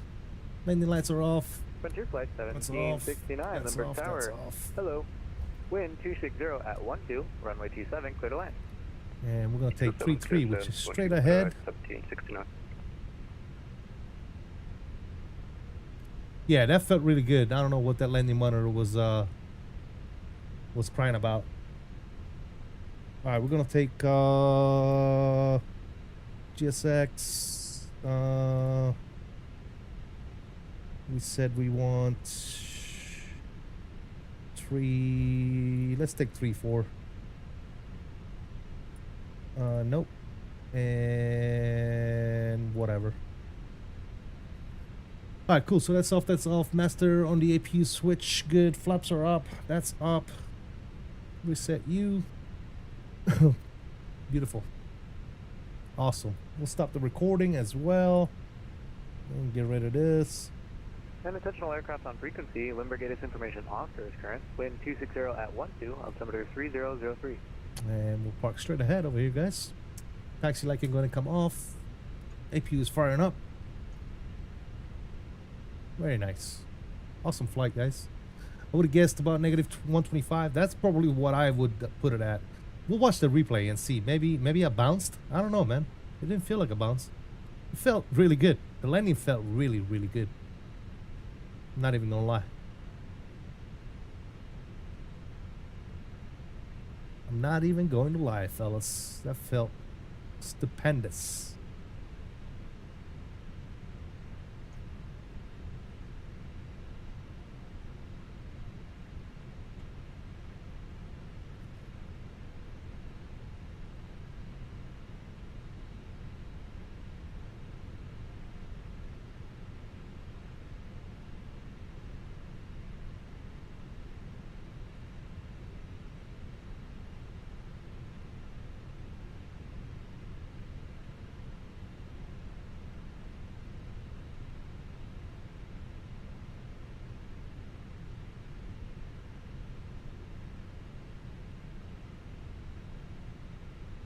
Stop it.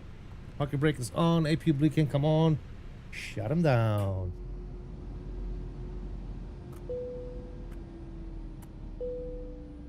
Yes, sir.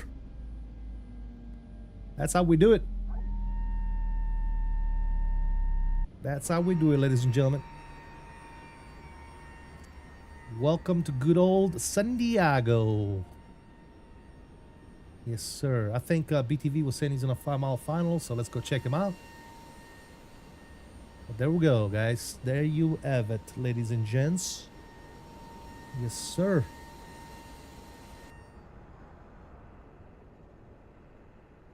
Hello, towers. Just spawning in randomly.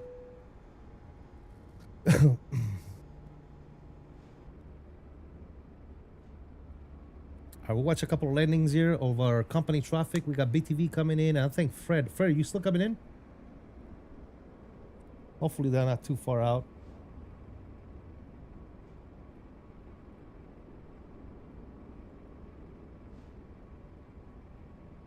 About 45 miles. Cool, cool, cool. All right, there's BTV right there.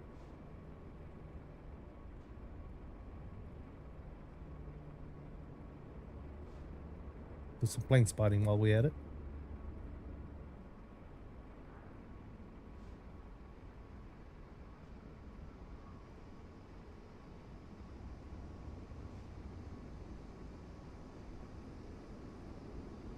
Very nice.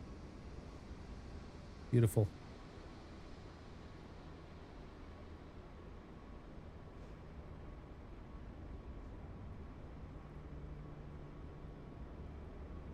Nicely done, man. That's a good one.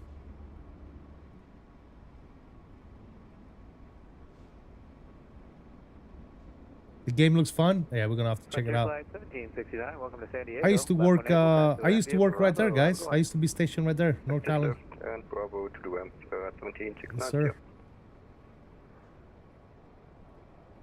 I used to go across the Coronado Bridge every day to go to work.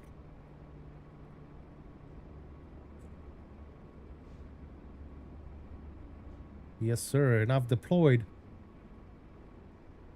out of here so many times.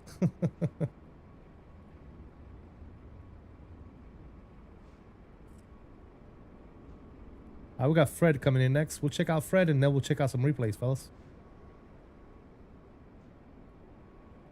Gonna do some gold mining. That ought to be fun.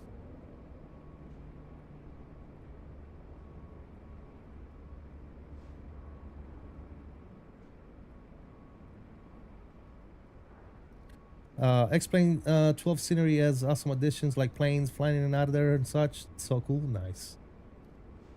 It's cool to you can have vehicles break down too and have to repair them. Oh, nice. Some drunk guy rammed their boat to the midway last year. Oh, that sucks. See, we need this to be done because it's done in real life, isn't it, guys? Those of you that live in San Diego, this terminal is done, right? It's not still in construction.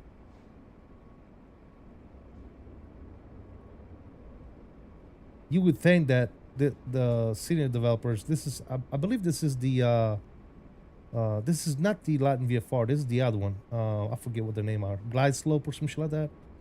I can't believe they haven't updated the scenery yet. It'd be so easy to update. It's been done since fall 2025, yeah. BM World, it's not abandonware.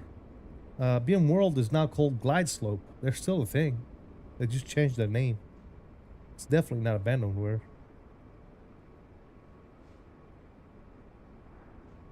Or at least I don't think it is.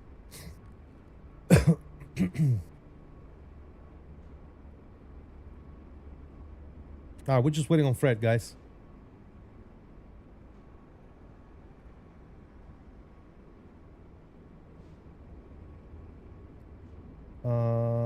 Matter of fact, while we wait on Fred, what I'm gonna do is we're gonna get our aircraft ready for the replay. About that. Let's go in here And let's get GSX to pack sand. We'll check this out real quick. It gave us a negative 256. Here's the markers right here. We'll land at the, what is this, the 1500s? Nice landing, dude. Nice landing. Put it right where I wanted to. That was good. I'm not sure, like I said, I'm not sure about the 256 part, but whatever. All right, so first thing first, actually, yeah, let's go ahead and restart you. This could be closed. Can you go away? Can you go away, please? Thank you. Let's go over here. Dismiss. We're gonna go to you, panel states. Ready up, baby. Let's go. Activate you. Perfect.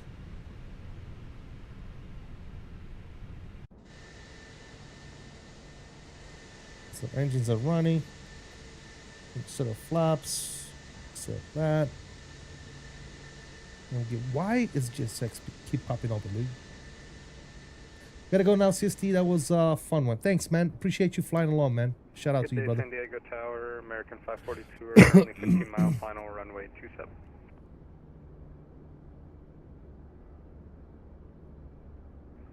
No way, that was a 256, maybe a 156. Yeah, that's like I said, dude.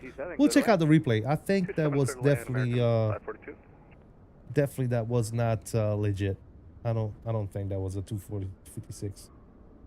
I'm willing to admit when I do a hard landing or a firm landing, that was a pretty good freaking landing.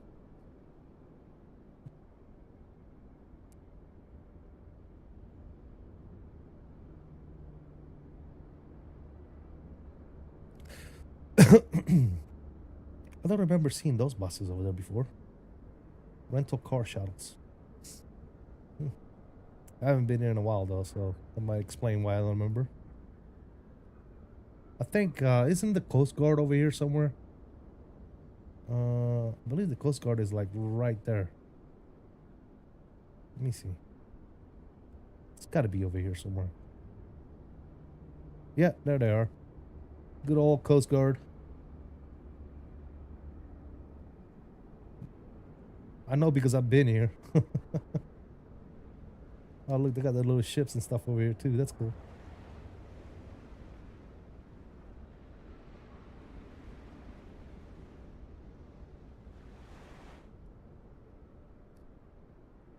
Yeah, we definitely desperately need an updated San Diego scenery, man. That'd be so awesome. I'd practically beg. I was talking to Vertical Sim one day, and I was begging him, please do San Diego. But I think he's doing SNA instead. He's not doing San Diego. All right, here comes Fred. Should be popping out of the clouds anytime now.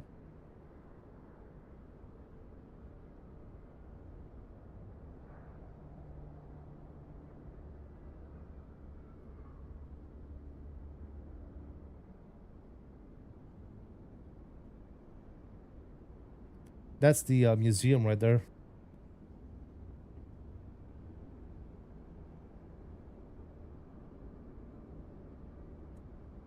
The good old Midway. Been on it numerous times as well. It sucks that they didn't put the planes on top, on the flight deck. Almost there, gotcha, brother. Yeah, I see you on VATSIM radar.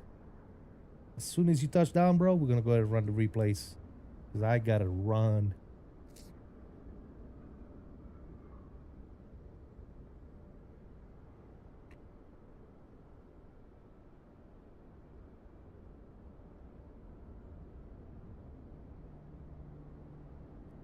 Yeah, but there's those low level clouds that Bill was talking about for sure, man. That looks freaking amazing. The sim looks freaking awesome, dude. Look at this. Insane. Do not mention San Diego, man. San Diego is an absolutely beautiful, beautiful city, man. It's so good, man. The hillside over here, I think, what is it? Little Italy is over here somewhere as well. Little Italy is close to here somewhere, if I remember correctly. I used to go to Little Italy all the time, dude. Oh, you good, Fred? No worries, man. Where did you live when you were stationed there? I lived in Chula Vista for about a year and a half, and then I moved into housing.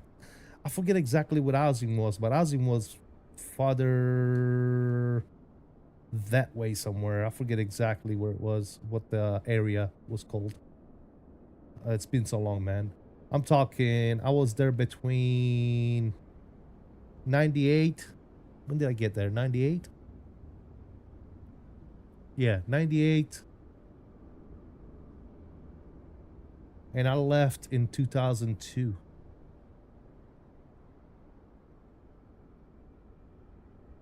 Crack Shack? Dude, I was at Eat Nothing, bro. I was broke all the time. So there's Fred right there. I see him.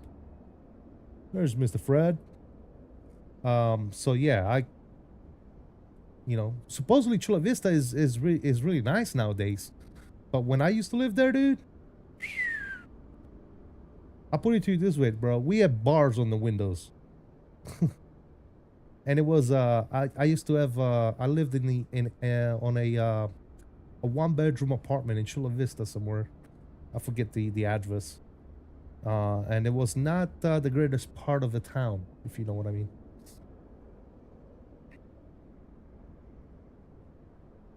But I enjoyed it still, man, because San Diego is fucking beautiful, dude.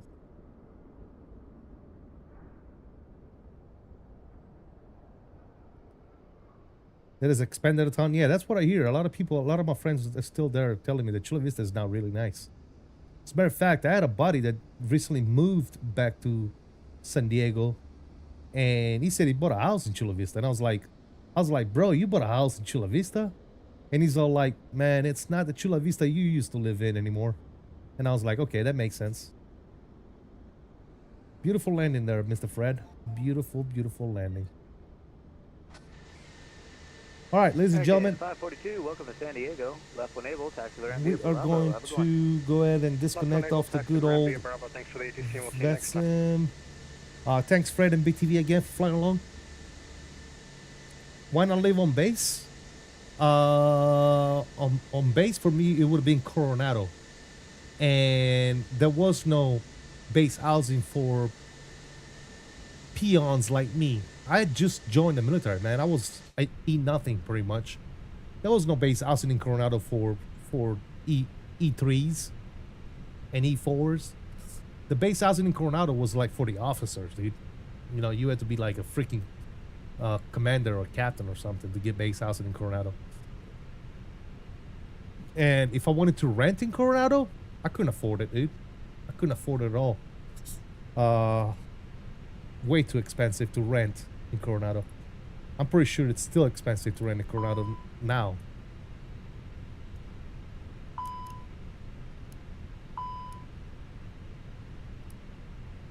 Alright, that's on.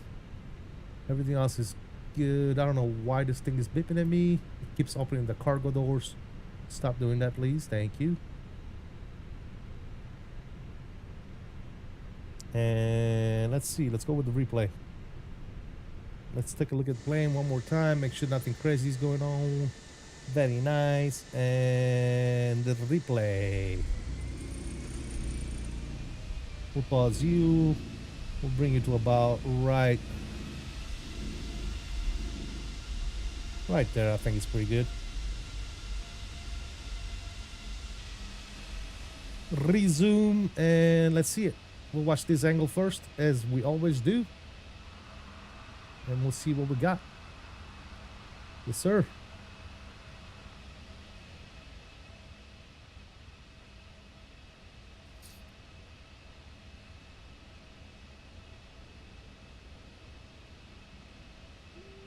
Let's go ahead and run the outro.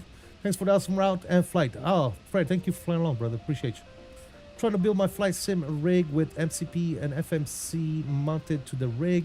Can you show what you're using? Right now it's just on my side over here.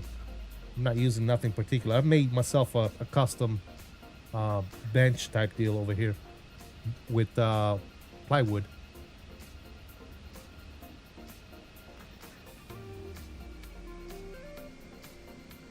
Oh, that was a good landing, man. I don't know what the hell that landing monitor was talking about, fellas. I don't know what the landing monitor was talking about. Let's watch, let's do this angle right here like this. Let's see what that looked like.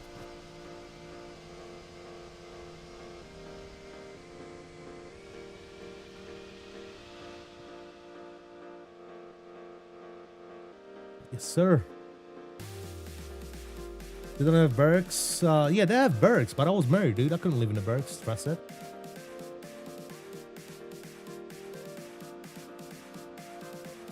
Yeah, no problem, Zisson. Coronado is insanely expensive. Almost a whole. Yeah, exactly. Yeah, it's way too expensive.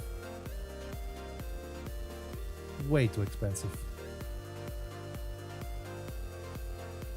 Crazy expensive. Very cool. That was a beautiful landing, man. Not a bad landing into San Diego. After a while, not coming here, I'm happy with it.